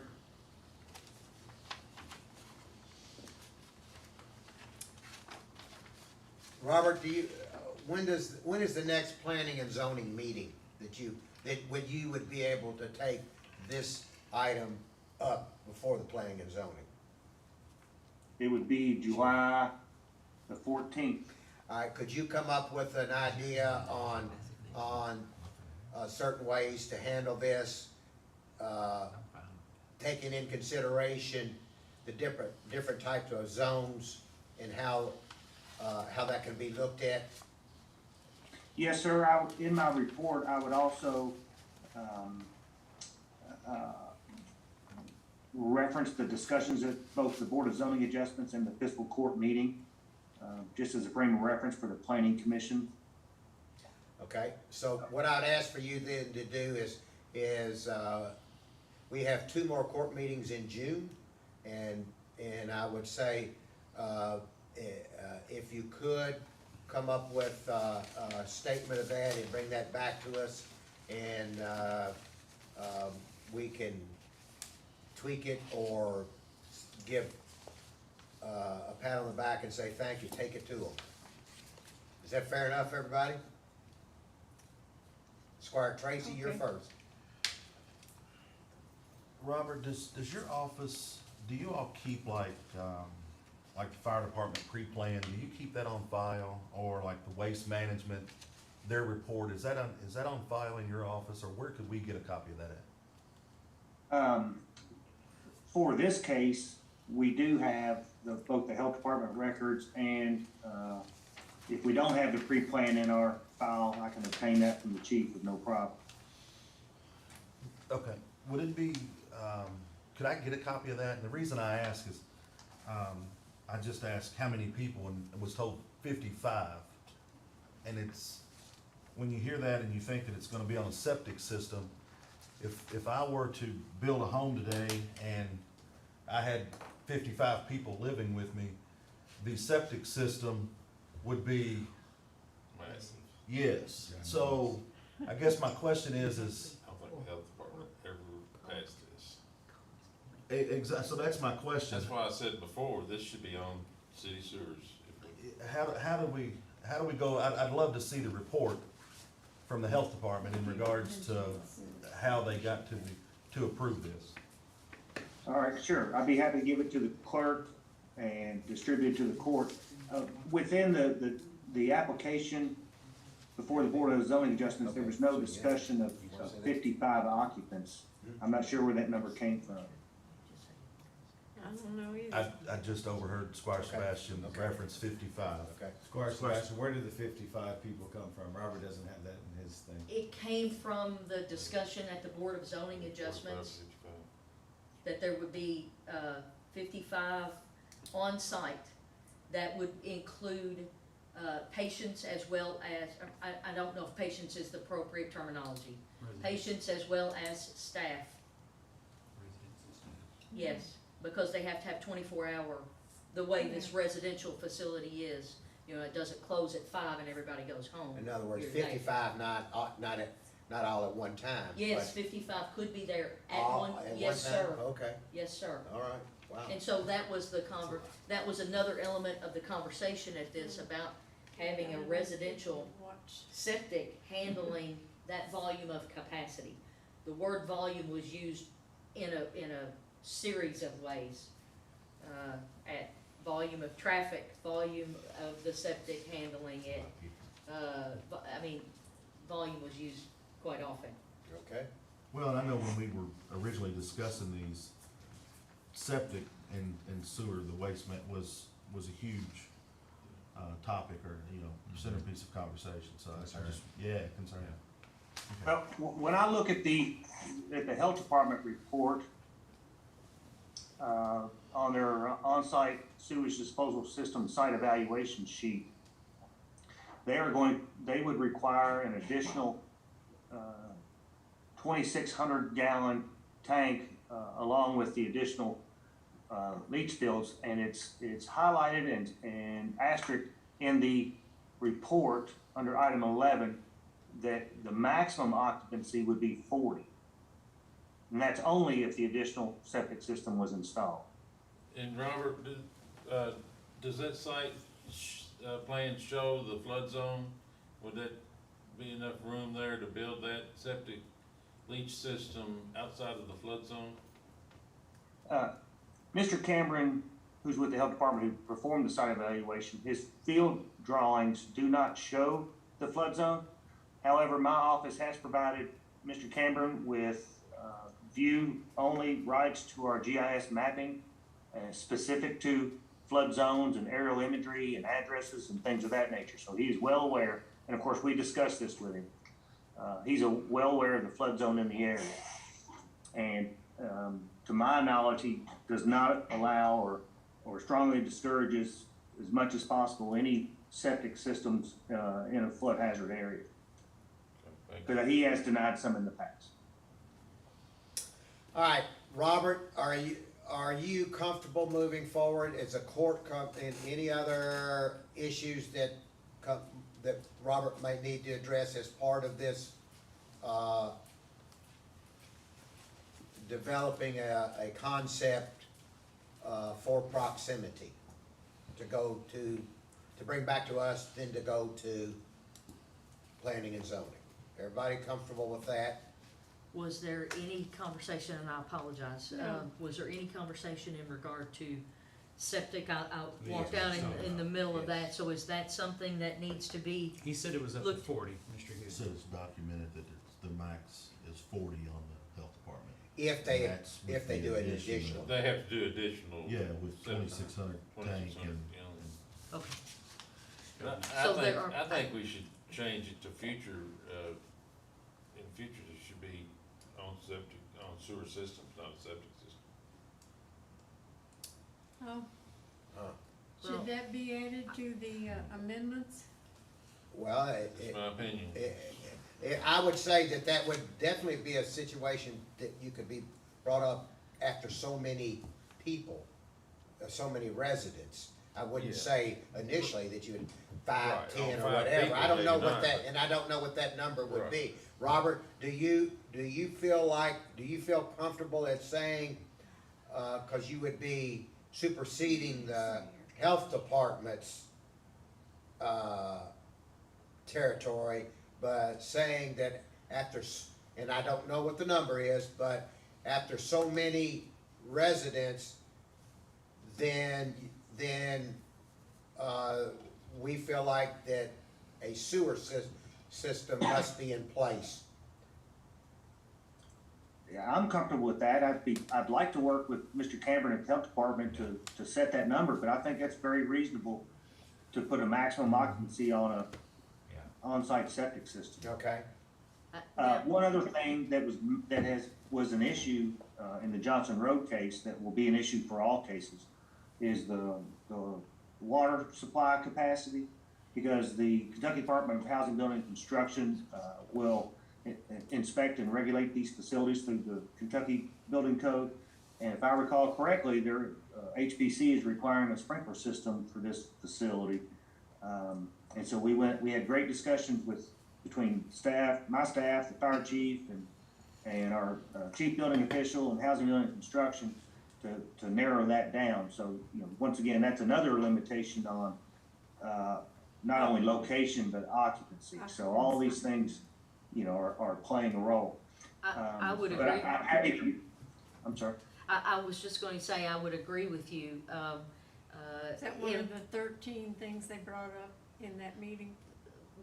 Water was a key element brought up in the first, because they were trying to ascertain the size of the water line to the property, and it's a 4-inch line. I mean, I didn't get the opportunity to stand up and say that, but it's a 4-inch line. You can't sort of guess and say, well, I think it's a 6. You need to know what it is, and it's not a 6-inch line there. It's 4-inch, and I think at that point, the fire department in Franklin County Fire Department had initially indicated it wanted a hydrant at the property for adequate fire protection. But you also have to think about downstream effects of residents on a 4-inch line with a property now that's going to have 55 residents, just as an example, that's gonna draw there. So downstream from that, we know when it hits Travis, lines are 2-inch there. Yeah. So you imagine the trickle of the flow, volume to one spot, and then downstream, and there shouldn't be downstream negative effects. I mean, no one's trying to put anyone in a situation where there are downstream negative effects, and we in Franklin County know that we are a river community. We also know that there are, we have a history, and the topography here is karst laden. So, that plays an impact. If you're in a flood zone, or there are a variety of factors that are gonna come into play for all of these things. But as our planning director discussed, I think water is water, sanitation, and certainly proximity, all were huge points of discussion at that meeting. Robert, Huge. will you make a list of that and what you're thinking, would be issues that you need to take back, and then, at one of the court meetings in June, bring that back to us when you get that, so we can all have a point of clarification and to move forward. Yes, sir, and if I could address the issue with the water line, staff spent quite a bit of time trying to determine the actual size. The Kentucky Infrastructure Authority does mapping for rural water districts, and their information showed it as a 6-inch line. However, staff at Farmdale Water District said it was a 4-inch line. So with working with the superintendent at Farmdale Water District, they were able to go back and to verify that it was a 4-inch line. And with that information, Also, the Kentucky Infrastructure Authority shows future projects. And so, since there is a future project on that road, not in front of this subject property, but on that road, I was able to reach out to the design engineer to confirm that water line size. And so it truly was a 4-inch, and that did make a difference. So, you know, that's why it's so important that staff at the fiscal court work directly and lockstep with our water districts and all other agencies out there to make sure we're all on the same page and that we know what's going on and we're working together for the safety of the community. Because, you know, the state can map things wrong or type in the wrong thing, but it's the locals who know exactly what's there. And so, Right, and I just wanted to say how, you know, the discussion point was the downstream effect of that size of a water line. If a volume has to go into this property, what is the downstream effect of people that are beyond that point when they are attempting to utilize, you know, fresh drinking water? Pressure's already real low. Pressure's low there. I mean, you know the you know the lay of the I own land there. adjacent property to this, and I understand. my garage has some water pressure, my barn has zero. All right, I well, understand. okay, well, thank you, it's great discussion, Robert, if you'll bring that back to us in the near future, sometime in June if possible. We've had great discussions, let's move on, we've got quite a lengthy agenda. Robert, I see you got a Thank you, question. everyone. Judge, if I could to clarify, the next court meeting is June the 30th, is that correct? 16th, June The 16th. 16th, okay. Yes. All right, very good. Okay. Thank you. All right, thanks. The next item on the agenda is authorization approval of minutes from May 11th. Any discussion on that? Next item is authorization approval of minutes from special meeting of May 18th. Any discussion on that? The next item is authorization to receive the sheriff's 2021 tax collection settlement for collections period of May 1st. Sheriff, are you on? Thank you, Sheriff, for being on. You've got a couple items. You want to go over those?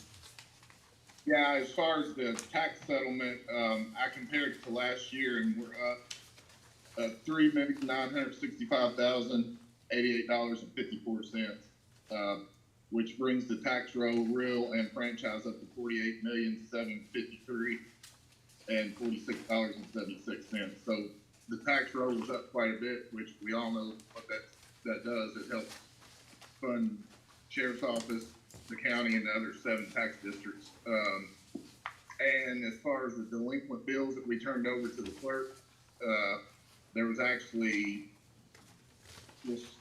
22 less delinquents turned over this year. It was 636 in 2020. We turned over 614 this year, which is a good thing. And I think a lot of that has to do with all of our payments. We take cash, e-check, credit cards, and personal checks. So really any form of payment you can think of. And the online payment thing really worked out. So our collection rate was 99.1%, I believe, what that came out to, which is pretty big. Wow. Good deal. Way to go. Judge, Yes. I would like to say something in praise of Squire Sebastian attending those 2 meetings. 'Cause I was on the board of zoning adjustment for 7 or 8 years, and I know how long and boring they can be. So I appreciate you doing it. Okay. Any questions for Sheriff Quire? Okay, Sheriff, go to the next item. It's your, Yes, we're requesting that the court help supplement the sheriff's office for a 5% raise like we did in January, except we funded it then, and based on our projections with our budget, we're not gonna be able to come up with money to do this. And according to Fran and Lucas and I, when we ran our numbers, it cost $115,000 to give a 5 across a board raise, which is 2% CPI and a 3 for the comp, which I believe that's what the court came up with for the rest of the county employees. I appreciate you all always supporting public safety, and I think we do a good job, and it's a good value for the county. Much cheaper than if you had your own county police force. okay, any questions on that? You are our county police I was department. gonna say. Yeah. Well, Yeah. Exactly. yeah, but he's not under the direction of the judge, like. Yeah, the Like county, yeah, Woodford County. there is a county police force In Woodford piece. County? I understand, just No. saying. And Garrett County did it. Okay, any other questions? All right, thank you, Sheriff. Thank you. Next item is authorization approval of MOA between Kentucky and Department of Facilities and Support Services for the Franklin County Regional Jail to establish an agreement for work experience primarily in the area of construction for criminal offenders. Mr. Jailer, you've got one, Yes, sir. 2, 3, 4 items. Yes, sir. Ours are pretty simple. It's all renewals. I've divided it up between Chief and Captain Smith. So thank you all for your time. Good morning, court, and we'll get through this as quickly as we can do it for you. Some of it's good news. Go ahead, Chief. Hello, everyone. The current contract that you're looking at is for surplus. We had to change that for the benefit of the inmate. They had it in there where the inmates were being paid an hourly wage or a daily wage, and they weren't giving any good time. Department of Corrections would not give them any good time off their sentence for sentence reduction. Some of the inmates were unhappy with that.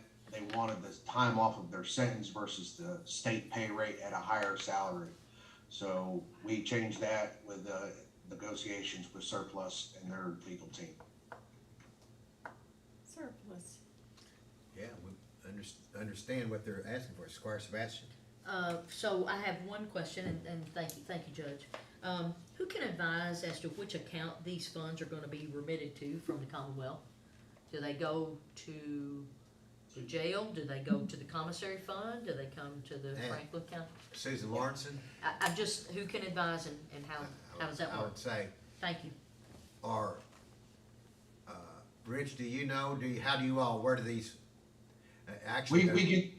We normally get the checks either, it depends on the work site. They'll either come through the jail and go to the general fund, or they go directly to Susan, one of the two.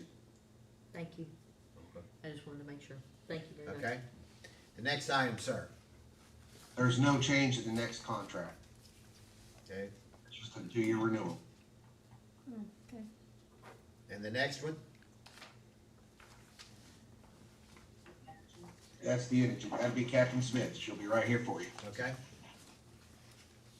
This is an agreement providing health care to the indigent prisoners. So this agreement we renew every year with medical in the hospital, and just this one specifically caters to the indigent prisoners. So this is signed by the hospital, as Fiscal Court, and then as well the president of the West Kentucky Correctional Health Care. Which is And this actually an the update next from item. last year. I'm sorry? Which is actually the next item. Correct.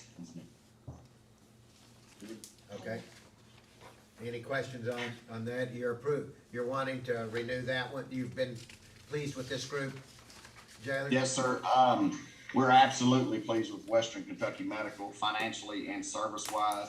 To share a quick reason that their service is great, back a couple months ago, we had a late shift nurse call in sick. The doctor got in a plane in Paducah and flew a nurse here to cover a 8-hour shift. Wow. That's the kind of service this company's provided us for a year. At no additional charge? Excuse me? At no additional charge? No additional charge. That's The cool. doctor flies here. He has his own plane. No additional charge, and financially, we're much better off with this company. The only change in the contract is they have a clause for a 3% increase for their nurses and that nature.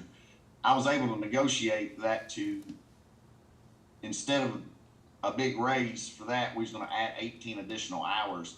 And what that does is brings in another day shift nurse 3 days a week, so our head nurse can do some training. That's one thing we found this year we needed to do more of is training, which always more training, better off everybody is. So instead of 168 hours, which we had a typo in that, and I had it corrected yesterday afternoon, I hope it's right in yours. It's wrong on mine, but I had it fixed. It's 186 hours instead of 168. That's the only change in the contract. Those are the items that I sent out earlier. Highlighted. Oh, yeah, Yeah, I right. highlighted it in my Believe it or not, I caught that. Good for you. Squire Sebastian. Scar Sebastian did. Scar Sebastian caught it too. I proofread it. Yeah, I appreciate you. Thank you, Judge. The quarterly training, I'm looking on page 3, item 3K. The quarterly training to the jail staff on topics of the jailer's choice to be conducted in a corporate manner. So that's the language there. Who can speak to that issue, I guess, in general, such as, what is an explanation of the artful term corporate manner? Does that mean they're gonna do it remotely? No. Where the trainer will be somewhere else and we'll have all the jail staff because you run 24-hour shifts? So how can we be assured that the appropriate training is going to, you know where I'm going with this, so I'll just let you. I do. It can be portable if it needs to be, but most of that requires CPR, Squire. That's Okay. why it's in the contract, because we were, Okay. in my knowledge, we were paying for CPR training, and we negotiated in a contract with this company for them to do the CPR training. Okay.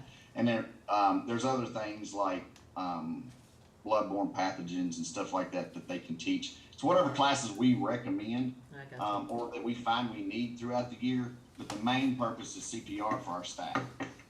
Okay. Do all staff at the jail have to, whether they are prepare meals or whatever, do all staff have to have the CPR, first aid, AED, that kind of training?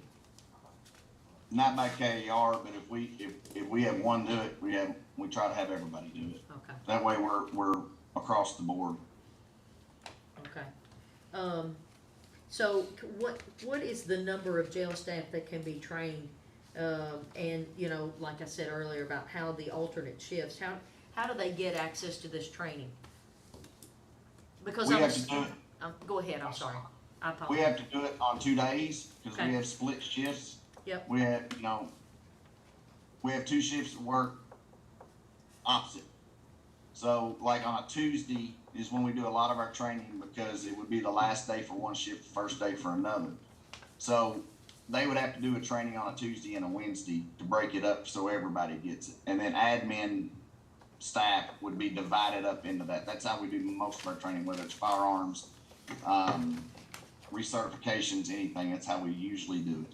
Okay, thank you. And we try to do that where we minimize overtime too, but. Absolutely, appreciate that. On item number 12 on page 4, and Counselor Sparks, this may be a question for you. How complete is that clause for indemnification of Franklin County government and its personnel? It just kind of struck me in a way that maybe I'd like to hear from you. Because they're gonna,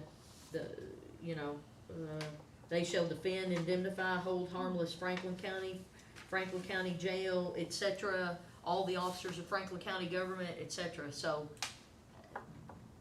can you talk to me a little bit about that indemnification? The standard language, we write on indemnification clauses. You get sued, they defend, they get sued, we have to defend. If it's their responsibility, our responsibility. Okay. It's just classic boilerplate language, man. All right. Standard term. Seems pretty, all right. Okay. Any questions for Jake? Thank you, Counselor. Any questions for Wait, Jake? I do have one Okay. more question about, number 18 on page 5. It talks about this, it specifies an edition, of this, book. Is the 2016 edition, is that the most current, or is this just holdover language? That's number 18 on page 5. Who are you asking that to, Sherry? I don't know the answer. Presume I would have to ask that of the jailer and or whoever worked out the contract. None of us would probably know that. And I don't know that anybody on the conversation knows that. But if there's, here we are in 2022, that may be the most current edition of this book, but it's referenced in the document. So I'm just asking, is it the most current? I'd have to refer to the jailer. I do not have a copy of that book. Yeah, me too. I'll have to refer to the medical company. All right. I don't know. I'm just asking, because that item A, healthcare services must be provided in substantial compliance with jail health standards, 2016 edition. Obviously, we want the most current, that's all I'm saying. Whatever that Absolutely. is.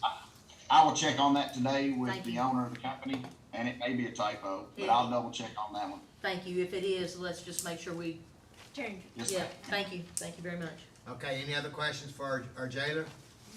Thank you, jailer. Thank you all. Thanks to Rich and Laura as well.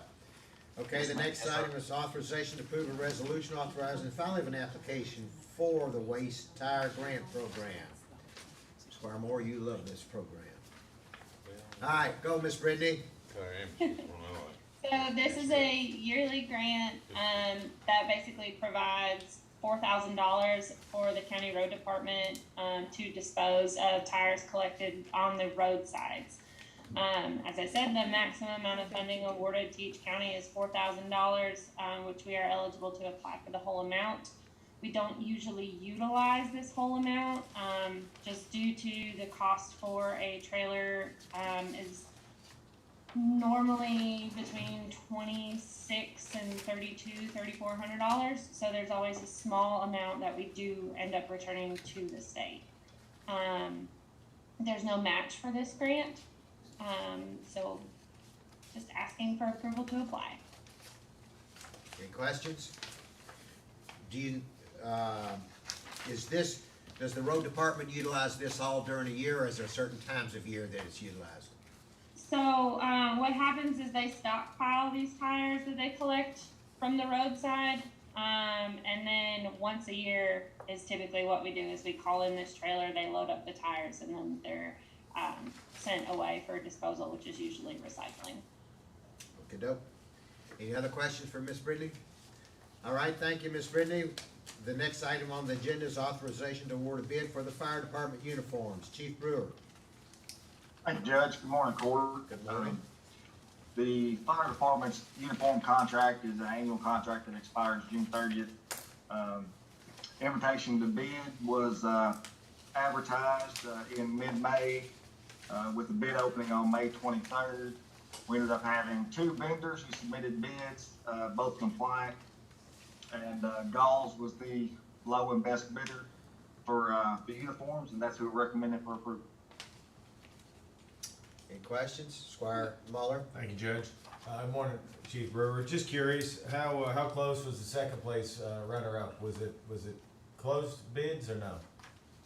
It was closed. The bid tabulation sheet should be included there shows there wasn't a whole lot of difference within the prices. However, Galls was a little bit lower overall, and then some of the key items we buy the most of, they were actually lower on as well. Okay, thank you. Squire Booth? Galls is a frequent supplier of uniforms for the fire department, is that right? So they have done business with the fire department before, is that right? Yes, we currently have a contract with them that's ending June 30th, and we've been with them for probably 5 or 6 years now, at least, I would say. So they know what you need, yeah, They okay. do, and that's all included in the bid spec. Examples of all of our uniforms are placed out there, and then they're giving all the information of what type of embroidery and patching and certain types of clothing that we require to be able to meet NFPA standards. And they Okay. comply with that. Thank you. Okay. Thank you. Thank you, Chief. Next item, I know John Mitchell's excited about this, authorization to award a bid for the Gregory Wood Bridge Replacement Project. Yeah, good morning, everyone. Good morning.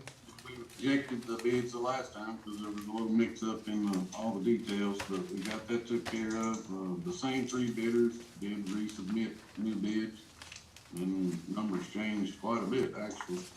So we got a good low bid on this. Surprised me a whole lot, probably about 50,000 less than what I thought. So Wow. we're good. I'm ready to go with this company. What's good, and hopefully we can get this thing done before August the 1st. John, have we ever used this company before?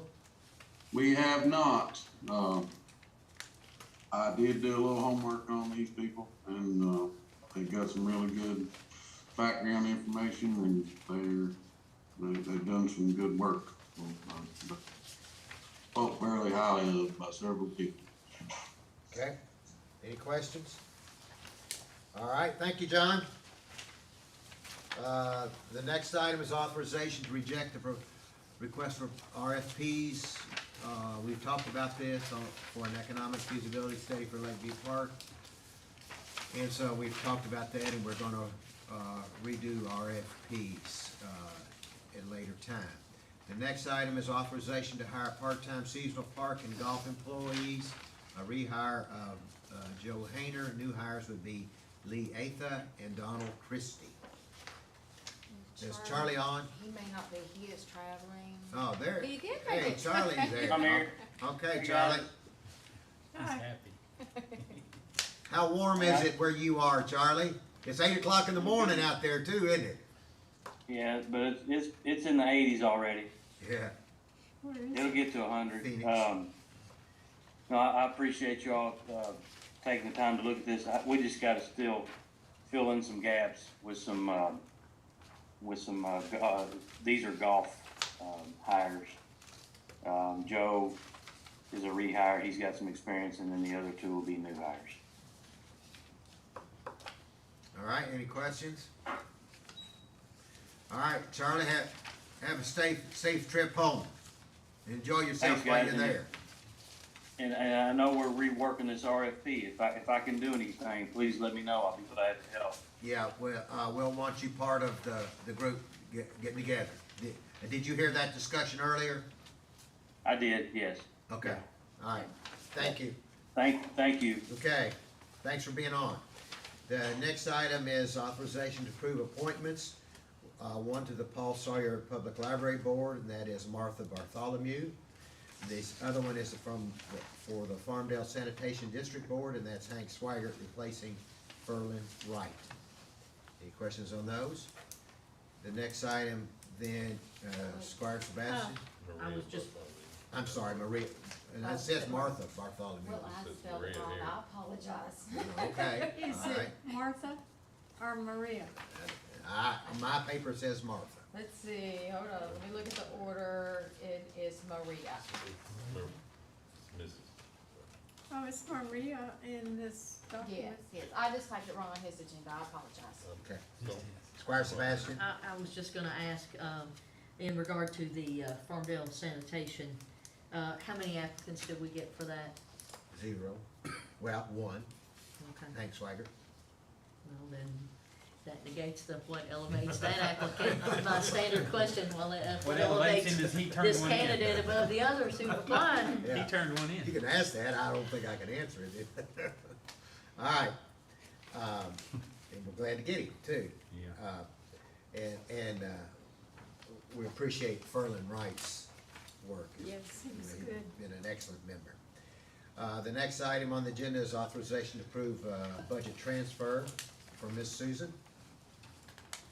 Miss Susan, you've got several, you've got just about the rest of them, so you can get your drink of water and begin. Yes, good morning, Court. Let's see, budget transfer, is that the first one? Budget transfer. Yes, this is at the request of the jailer to realign some activity that he needs to accomplish at his request. I believe that's the only item on that budget transfer. There will be additionals, as you are all familiar with, at the year end. We'll be doing probably quite a few at the next court to align our specific line items with activities.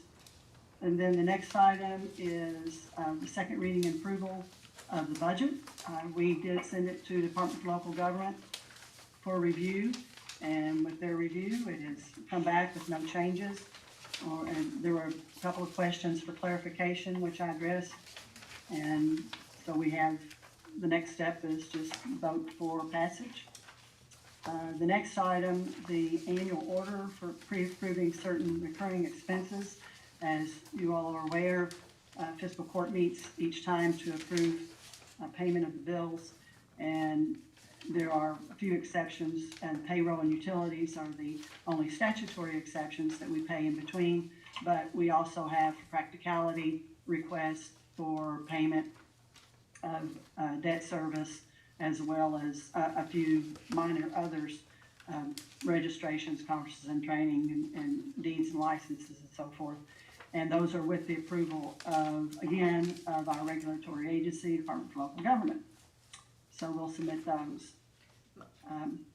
Questions Yeah, on we got anything questions. so far? We got Well, questions. I do on item that we're looking at 18. We had a lengthy conversation earlier about transient room tax collections. So based on that conversation, should we pull it out of this standing order based on what we're gonna talk about or what's gonna come before us or not? I don't know, I just, No, no. no, is- this, So is this, it's, I'm sorry, go the, ahead, please. we collect the transient room tax and pass it through to tourism, so, and then the other part of it that we collect, the Fine Arts Center tax, is for a debt service payment. Right, So those are approved. As far as the discussion that you had before, if we, that would be addressed at a later time. If there's still transient room taxes, they would be passed on to another agency based on whatever ordinance is you pass. Okay. So this isn't new, would that be accurate? So this is the way we've always done it, right? Yes, yes. it just jumped out at me based on what we talked about earlier. Yeah, really. So, Sure. thank you. Sure. Is that, Well, was I that your mean, our question, ordinance dictates, Tracy? our interlocal agreement, or our ordinance dictates how the money flows. So within whatever special district you chose to create and change the flow of the county's transient room tax, then that ordinance would identify that flow. So our current ordinance, interlocal ordinance for transient room tax is joint with the city. It says that we collect, for just the county hotels, and that goes to tourism, and the city collects just for the city hotels, and that goes to tourism. So it's a joint process, by ordinance. Thank you. Does that answer your question? Yes, I just noted it based on the conversation we had earlier and thought it was the Sure. prudent time to ask the question. Thank you. Sure. Sure, and in answer to your question earlier about booking the state contracts with the jail, the current, I think they have one with transportation currently, that are like guardrail project or something. Yes. And the jail does that billing on that service, and transportation sends the check to the jail, and then they send the check on downtown. And it's booked in the jail fund at 034536 revenue code. All right, So so that's all jail of, contracts. so all of the jail contracts are booked directly to the jail and just don't go in the general fund? Well, they're In the the general jail fund pool, you know what I'm saying? The jail fund. The jail fund, They're booked with the jail exactly. fund. Yeah. Okay, all right, thank you. Yes. And let's see, treasurer's report, no, amendment. Did we skip the amendment? Second reading of the You amendment? did, but it's okay. but- You just went a little out of order. Okay, well, Yeah. straighten me out here. No. So the budget amendment, again, that's, in anticipation of receiving, the second round of ARPA funds. We have not yet received it. I've not seen an updated notification, but I am monitoring that daily. And the primary objective of this amendment was try to be, because we have so few meetings left, to have that in place, should we receive it before the end of the fiscal year. So we do have, we have that formatted in place for a contingent reserve, no specific appropriation, just a contingency and reserve. And the other funds, again, are just in anticipation of some of the transfer activity that we budget for and need to make, again, for accommodating transactions for the end of the year. Hopefully, we don't have to address another amendment, but we are, like I said, monitoring the activity in the fire fund very closely. There have been some out of the ordinary expenses for maintenance, and I know the chief is concerned about that as well. And should those need to be paid before the end of the year, that budget was very tight all the way around for this fiscal year. So we, again, as far as year-end forecast or treasurer's report for year-end forecast, I don't have it. It's still happening. it's still happening. So we'll be addressing probably, like I said, additional budget transfers at the next meeting. Are there specific questions about any specific line items or funds that I could research or address for court? Let me know. What about payment of claims? Any questions on payment of claims? Okay, thank you, Susan. The next item is, any other business for the court? Squire Sebastian, you were first. Thank you, Judge.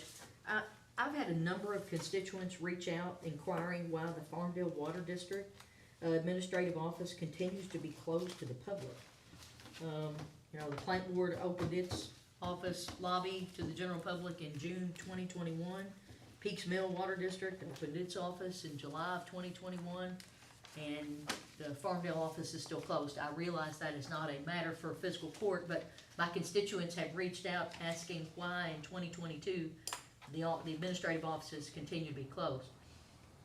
Can't reach out to the board chairman to ask if there's some policy in place, as Did you know. Did you ask the board chairman that? You can't ask the board chairman that right now. He's in the hospital. Oh, well, the second acting. Well, just remember, with last meeting, we just appointed a new person to the board, Yeah, you know, so I mean, there's a challenge in structure. Okay. So, I'll ask. I'm just Are bringing you- that up you're- because you're- I've had a number of constituents ask I'll about Is see that. your I can office find it. open to make payments? There's a Well, it slot, has been. there's a Slot slot there. in the door to slide payments Oh, through. yeah. But there's a sign on the door that says the administrative offices are closed to the public. So that's why the question has come, I feel certain, because now, I don't know if you can knock on the door and I don't know that, no one ventured to add that information. We'll find out. We'll see I'll about, we'll send see an about. email and find out, and That was I'll just let you all know. That's just the question, and All I right. wanna be able to get back to the constituents and say, here's the reason, here's the rationale. Tamara will let you know. Thank you very much. Squire Tracy? Thanks, Judge. A couple things. Just, can someone give us an update on the new road department facility as far as where we are at? Oh, sorry. And then, next question, during the budget meeting, the last budget meeting, I asked, Charlie, I think Charlie and the county attorney were gonna get together in regards to, salaries that were referenced by Charlie. Did that get worked out? Did you hear that question, Charlie Are Lewis? I'm here, yes. Yeah, we did discuss that, and I understand why you asked that question, because it sounded like we were setting wages based on age, which obviously you can't do for age discrimination. So it is based on their job description and what their performances are, what they're required to do. So, excuse me. Yeah, we did discuss that. I discussed that with Mr. Sparks and Betty Jo in HR, so we've got that covered. So we obviously, without question, cannot make any discrimination based on payment based by their ages. So we So it's did worked work out. that out. Okay, thank you so much. Yeah. Thank you, Scott. We've been very severe, as sometimes I can be, about the necessity to ensure that all employees hired are hired pursuant to the criteria of federal, state, and the administrative code without discrimination of race, wages, race, age, national origin, sexual, et cetera. And we've covered that in great and deep detail. So I can assure you that's not gonna happen to you at all, if I can do anything about it. Squire Sebastian? I apologize, Judge, I had one other thing. I've been contacted by a car club about, again, having, car shows open to the public out at Lakeview Park. So the first one is scheduled for June the 12th. Any member of Franklin County government that would like to be part of sponsoring, again, those activities.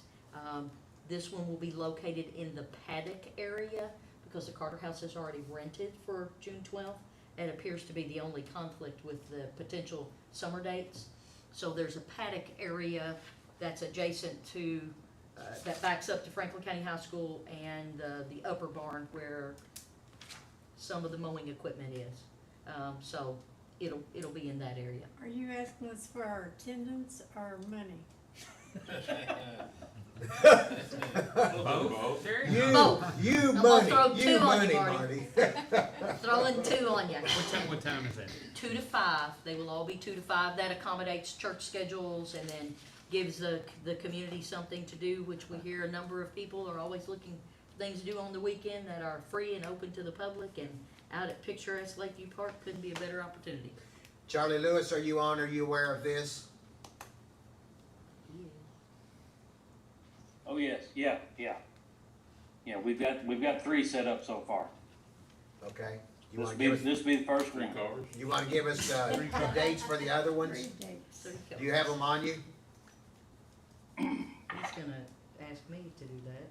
July July 10 and August 14. Okay, and August 14th, yes. all right. And then there's there will be further discussion about possible activity in September, and then they have reached out and said that whatever Halloween activity as we've had out at the park, they want to again be part of that, so. Good deal. Okay. Thank you. Thanks, Charlie.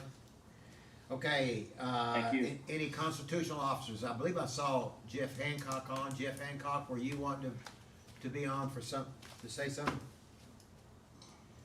Thank you, Judge. I'm sorry I didn't get on the agenda. We've been super busy over here. I just want to make sure that we're all on the same page with us being on a different calendar year. I know I heard the sheriff talk about a 5% raise in July. We intend to do the same. I just want to make sure we're on the same page as everyone, especially we intend to do the exact same thing as a 5% raise. I guess I can bring back an amendment to you, but I didn't want it to fall off your radar. We don't want to be the only constitutional office left out of making sure our employees are taken care of equally. So I just want to make sure that's on your radar. Susan, do you have any suggestions for Mr. Hancock? Does he need to do anything in particular? Thank you, Sir Clerk. Yes, there will be future budget amendments possibly for the clerk, for payroll. I think we were going to address, was it the election as well? Like, and the document storage. So there's several things that can be taken care of. We're only mid-year with the fee offices, or barely mid-year, 5 months into their budgets. Both of them are under budget right now for payroll. If your target, I think, was 42% for 5 out of 26 pays, they were both under budget for payroll. So, in their annual order. So yes, the treasurer's office will be working with the fee officers to make sure that both the county budget and the fee office budgets are compliant with the state. So the difference is the clerk doesn't require any supplementation from fiscal court. Yeah. And also, just as a reminder, by statute, the fee offices set their pay and a number of staff themselves, not fiscal court. So Susan, we'll work with all up in that. I'm sorry, will we need to process, through court, an amendment to their annual order for the deputies? This can all take, again, we're only 5 months into a calendar year. We've got time, plenty of time to address this issue as well as any others that might come up, Okay. through a process. There's no It rush. doesn't have to be done by July 1st. No, but No, right, okay. no. Okay. All right, Jeff, that answer your question? I appreciate it. I just didn't want anybody to, I don't want any confusion out there. I'd rather be in front of it instead of behind it. I don't want to put a budget amendment out there. I don't want everybody to say, what are you talking about? Why are we doing this? So I just want to make sure we're in front of it. I appreciate everybody. Thank you for your time. Okay. Madam Treasurer? Ms. So- Susan, Squire Sebastian has a question for you. Yes. So, you know the routine question I ask, our living budget now has kind of matriculated north to about 30 million, is that right? So kind of above, between 29 and 30? Our typical living budget? Yeah, I actually, looks like it's about 28.3. I did provide I like a that. wheel Like of some of that. appropriations, for You the did. coming fiscal year. You did. It had, I think it was $28,258,000. You did. That excluded capital expenses and federal projects. So yes, I believe that would be the example that you're talking about as far as the living budget. Yeah, and about, what, 65% of that is payroll and benefits, correct? That is correct. Okay. All right, just making sure that everyone has the understanding that they may see in our local circulated newspaper that it's 45 million that we have, but the living budget is nowhere near that. That is ballooned because of capital projects and federal money, Oh. one-time federal money. Okay. So just wanna, again, I try to put that out there every meeting, just so everybody has the same expectation level. Thank you. Sure, well, that's good for clarification, and as far Yes, as it is. your clarification points go, that was also one of the points of discussion with Department for Local Government, because the fee offices flow through fiscal court, but the clerk's office is a wash and actually a plus. As you know, the clerk's office does generate fees, that are, fees, taxes, whatever, that are passed on to the general fund of fiscal court, through excess fees, and provide funding, but the county police force, as you so aptly pointed out, Squire Sebastian, costs money, and it does require over $1 million in supplementation from fiscal court currently, and obviously that's going to continue to go up as far as trends go, the cost of that service. So, but that does balloon our overall budget as well, because of that, the way that flows through fiscal court. If we could just show the reimbursement and the payment, then it would, like a zero sum, no receipts and no expenditures, because it's 100% reimbursed, there'd be, our whole budget might look a lot differently. But you have to show a receipt and expenditure on grants, and on, transient room tax, there's a good one, that passes through us. So we're the fiscal agent and the point of oversight on many different levels from many different areas of county government, including the fee offices. Thank you. Okay, all right, thank you, Squire Moore. Just want to point out that training incentives will be going down by about $12,000 next year, so that's a good point on the fiscal side. 12,000, okay. All right, anybody else, department reports, committee reports, anybody else? All right, seeing none, it is 11:30, let's take a 5-minute break, and then we'll come back and go into the voting session. At the end of the voting session, we will go into closed session to discuss properties. So, 5-minute recess. You realize our session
afternoon, everybody. This is the Franklin County Fiscal Court regular meeting for June 1st, 2022. This is our voting session.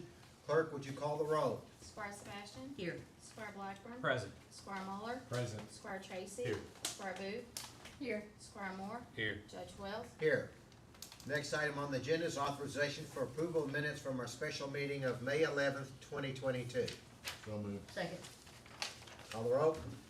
Squire Sebastian. Yes. Squire Blackburn. Yes. Squire Muller. Yes. Squire Tracy. Yes. Squire Booth. Yes. Squire Moore. Yes. Judge Wells. Yes. Next item is authorization and approval of minutes from our special meeting of May 18th, 2022. So moved. Second. Oh, who made the motion? I'm sorry. JW. Okay. Call the roll? Squire Sebastian. Yes. Squire Blackburn. Yes. Squire Muller. Yes. Squire Tracy. Yes. Squire Booth. Yes. Squire Moore. Yes. Judge Wells. Yes.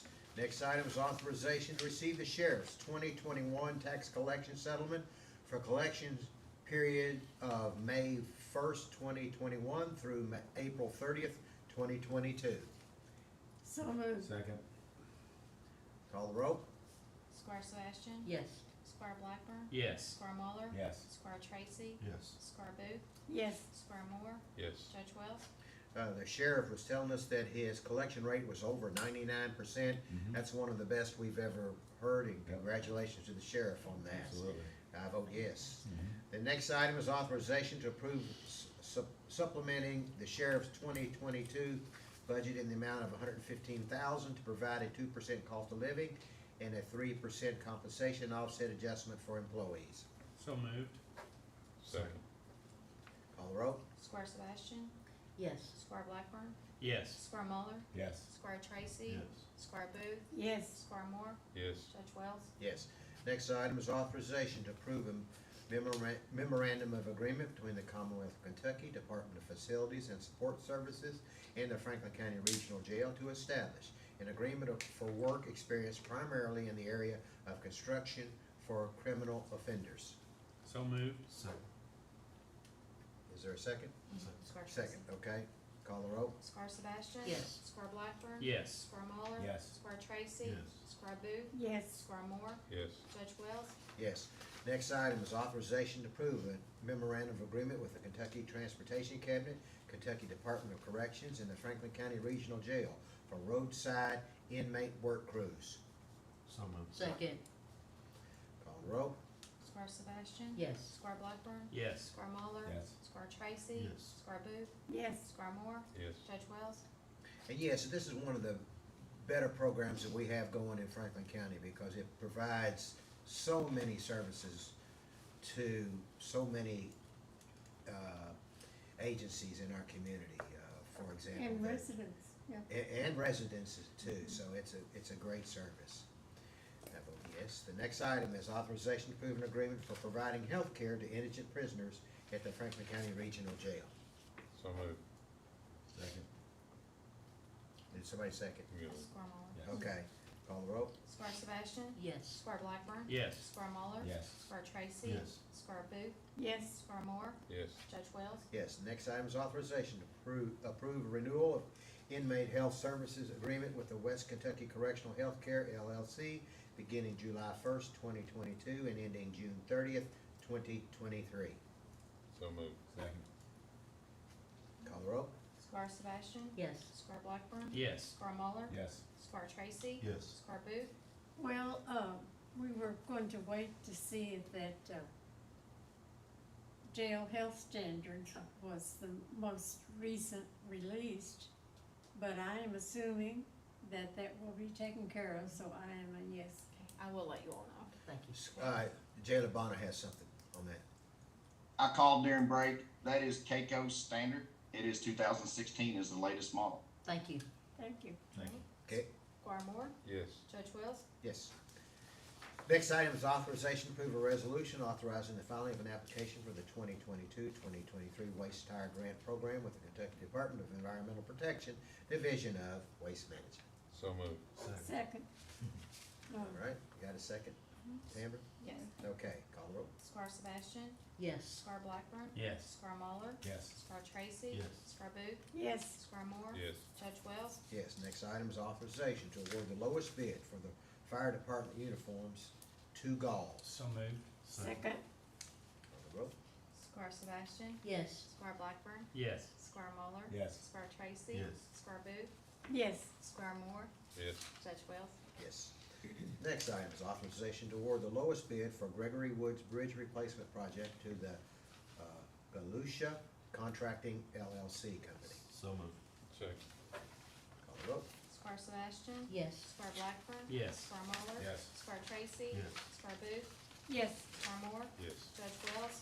Yes, next item is authorization to reject the request for proposals, RFP, received for an economic feasibility study for Lakeview Park, including options for funding the development and management of a sports and convention center facility. So moved. Second. Call the roll. Squire Sebastian. Yes. Squire Blackburn. Yes. Squire Muller. First, I just want to thank all the agencies for turning bids in. We truly appreciate that. I'm just sorry it wasn't exactly what we were looking for. Yes. Squire Tracy. Yes. Squire Booth. Yes. Squire Moore. Yes. Judge Wells.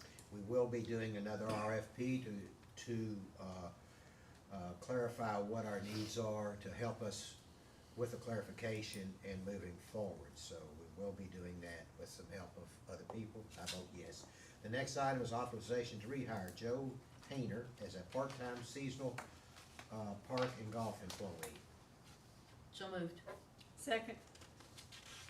Call the roll. Squire Sebastian. Yes. Squire Blackburn. Yes. Squire Muller. Yes. Squire Tracy. Yes. Squire Booth. Yes. Squire Moore. Yes. Judge Wells. Yes, next item is authorization to hire Lee Atha as a part-time seasonal park and golf employee. So moved. Second. Go ahead. Squire Sebastian. Yes. Squire Blackburn. Yes. Squire Muller. Yes. Squire Tracy. Yes. Squire Booth. Yes. Squire Moore. Yes. Judge Wells. Yes. Next item is authorization to approve reappointment of Maria Bartholomew to the Paul Sawyer Well, Public Library. Well, we have Donald One more. Christie. Oh, did I miss that? Donald Christie, sorry, okay. I guess I just checked it. Authorization to hire Donald Christie as a part-time seasonal park and golf employee. So moved. Second. Call the roll. Squire Sebastian. Yes. Squire Blackburn. Yes. Squire Muller. Yes. Squire Tracy. Yes. Squire Booth. Yes. Squire Moore. Yes. Judge Wells. Yes, didn't know what that was about, but whatever. Okay, now, the next one, I'm sorry about Miss Bartholomew that I didn't get your name correct at the work session. This one is authorization to approve reappointment of Maria Bartholomew to the Paul Sawyer Public Library Voting Board for a term ending June 30th, 2026. So moved. Second. Call the roll. Squire Sebastian. Yes. Squire Blackburn. Yes. Squire Muller. Yes. Squire Tracy. Yes. Squire Booth. Yes. Squire Moore. Yes. Judge Wells. Yes, the next item is authorization to approve appointment of Hank Schweiger to the Farmdale Sanitation District Board for a term ending June 30th, 2026, replacing Ferlin Wright. So moved. Second. Call the roll. Squire Sebastian. Yes. Squire Blackburn. Yes. Squire Muller. We thank Mr. Wright for serving on the board. It's very important that people serve on our boards, and thank you to Mr. Swaggart, so yes. Squire Tracy. Yes. Squire Booth. I reiterate what Squire Muller said about Furman Wright, and I vote yes. Squire Moore. Yes. Judge Wells. Yes, Ferlin Wright has been an excellent board member, and we appreciate his services. He's come to every meeting. He's worked time and time outside of the meetings to help the people in the area, and we appreciate his services and look forward to Hank Schweigert being on the board. He'll be an excellent board member as well. Yes. The next item is authorization to approve the budget transfer for fiscal year 2021-2022. So moved. Second. Squire Sebastian. Yes. Squire Blackburn. Yes. Squire Muller. Yes. Squire Tracy. Yes. Squire Booth. Yes. Squire Moore. Yes. Judge Wells.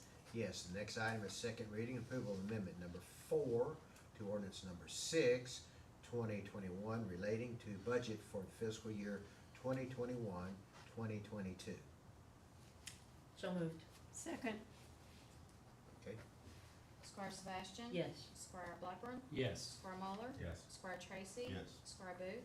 Yes. Squire Moore. Yes. Judge Wells. Yes, next item is authorization to approve an annual standing order pre-approving certain reoccurring expenses. So moved. Second. Second. Squire Sebastian. Yes. Squire Blackburn. Yes. Squire Muller. Yes. Squire Tracy. Yes. Squire Booth. Yes. Squire Moore. Yes. Judge Wells. Yes. The next item is second reading and approval of an ordinance relating to the budget for fiscal year 2022, 2023. So moved. Second. Squire Sebastian. I think this is a very fiscally responsible budget. Looking forward to being able to do quite a bit for the citizens here in Franklin County on $28 million. Yes. Squire Blackburn. Yes. Squire Muller. I just wanna thank all the department heads and especially the fiscal court. I feel like the process went very well this year and, we're all working together and, yes. Squire Tracy. Yes. Squire Booth. Yes. Squire Moore. Yes. Judge Wells. Yes, and part of the budget, you'll see that there is a working part of the budget, which is roughly a little over $28 million. The budget will reflect a little higher amount in the 40s million, and that is because we have received over $10 million in federal funds, and that has to be reflected as part of the budget. And so it is a good thing, but it does look like our budget is inflated. So just for that, just the general information for the public. One as I time. said. Well, it depends whether you spend it next year or not. But I will say this, the good part of this budget is, there's several good things. We are spending money to help the Humane Society build the new shelter. We're also got money in the budget to build a new road department, and that's moving forward as well. So there are a lot of really good things in as part of this budget, and we look forward to moving that on. Okay? Yes. The next item is authorization to receive the treasurer's report. So moved. Second. Squire Sebastian. Yes. Squire Blackburn. Yes. Squire Muller. Yes. Squire Tracy. Yes. Squire Booth. Yes. Squire Moore. Yes. Judge Wells. Yes. The next item is payment of claims. Is there a motion to deny any payment of any claims? All right, seeing none, let the record reflect claims are ordered to be paid. The next item is authorization to go into closed session per KRS 61.810, subsection 1, subsection B, deliberations on the future acquisition or sale of real property by a public agency when publicity would be likely to affect the value of the property. No action will be taken during this closed session, and we will return to the open session to adjourn. Judge, before we get a motion on that, shouldn't we set a time to talk about the administrative code? It is June, you know. We'll put that on the next. My presumption it would be on the next. We'll be on the next, that's what we were gonna do, is put it on the next one. Okay. Yeah. All right. It will be I'll make the reflected. motion to go into closed session. Okay, Second. okay. Squire Sebastian. Yes. Squire Blackburn. Yes. Squire Muller. Yes. Squire Tracy. Yes. Squire Booth. Yes. Squire Moore. Yes. Judge Wells. Yes. Okay, we'll go into closed session. Andrew, tell us, I think we're gonna have Kelly Lang come on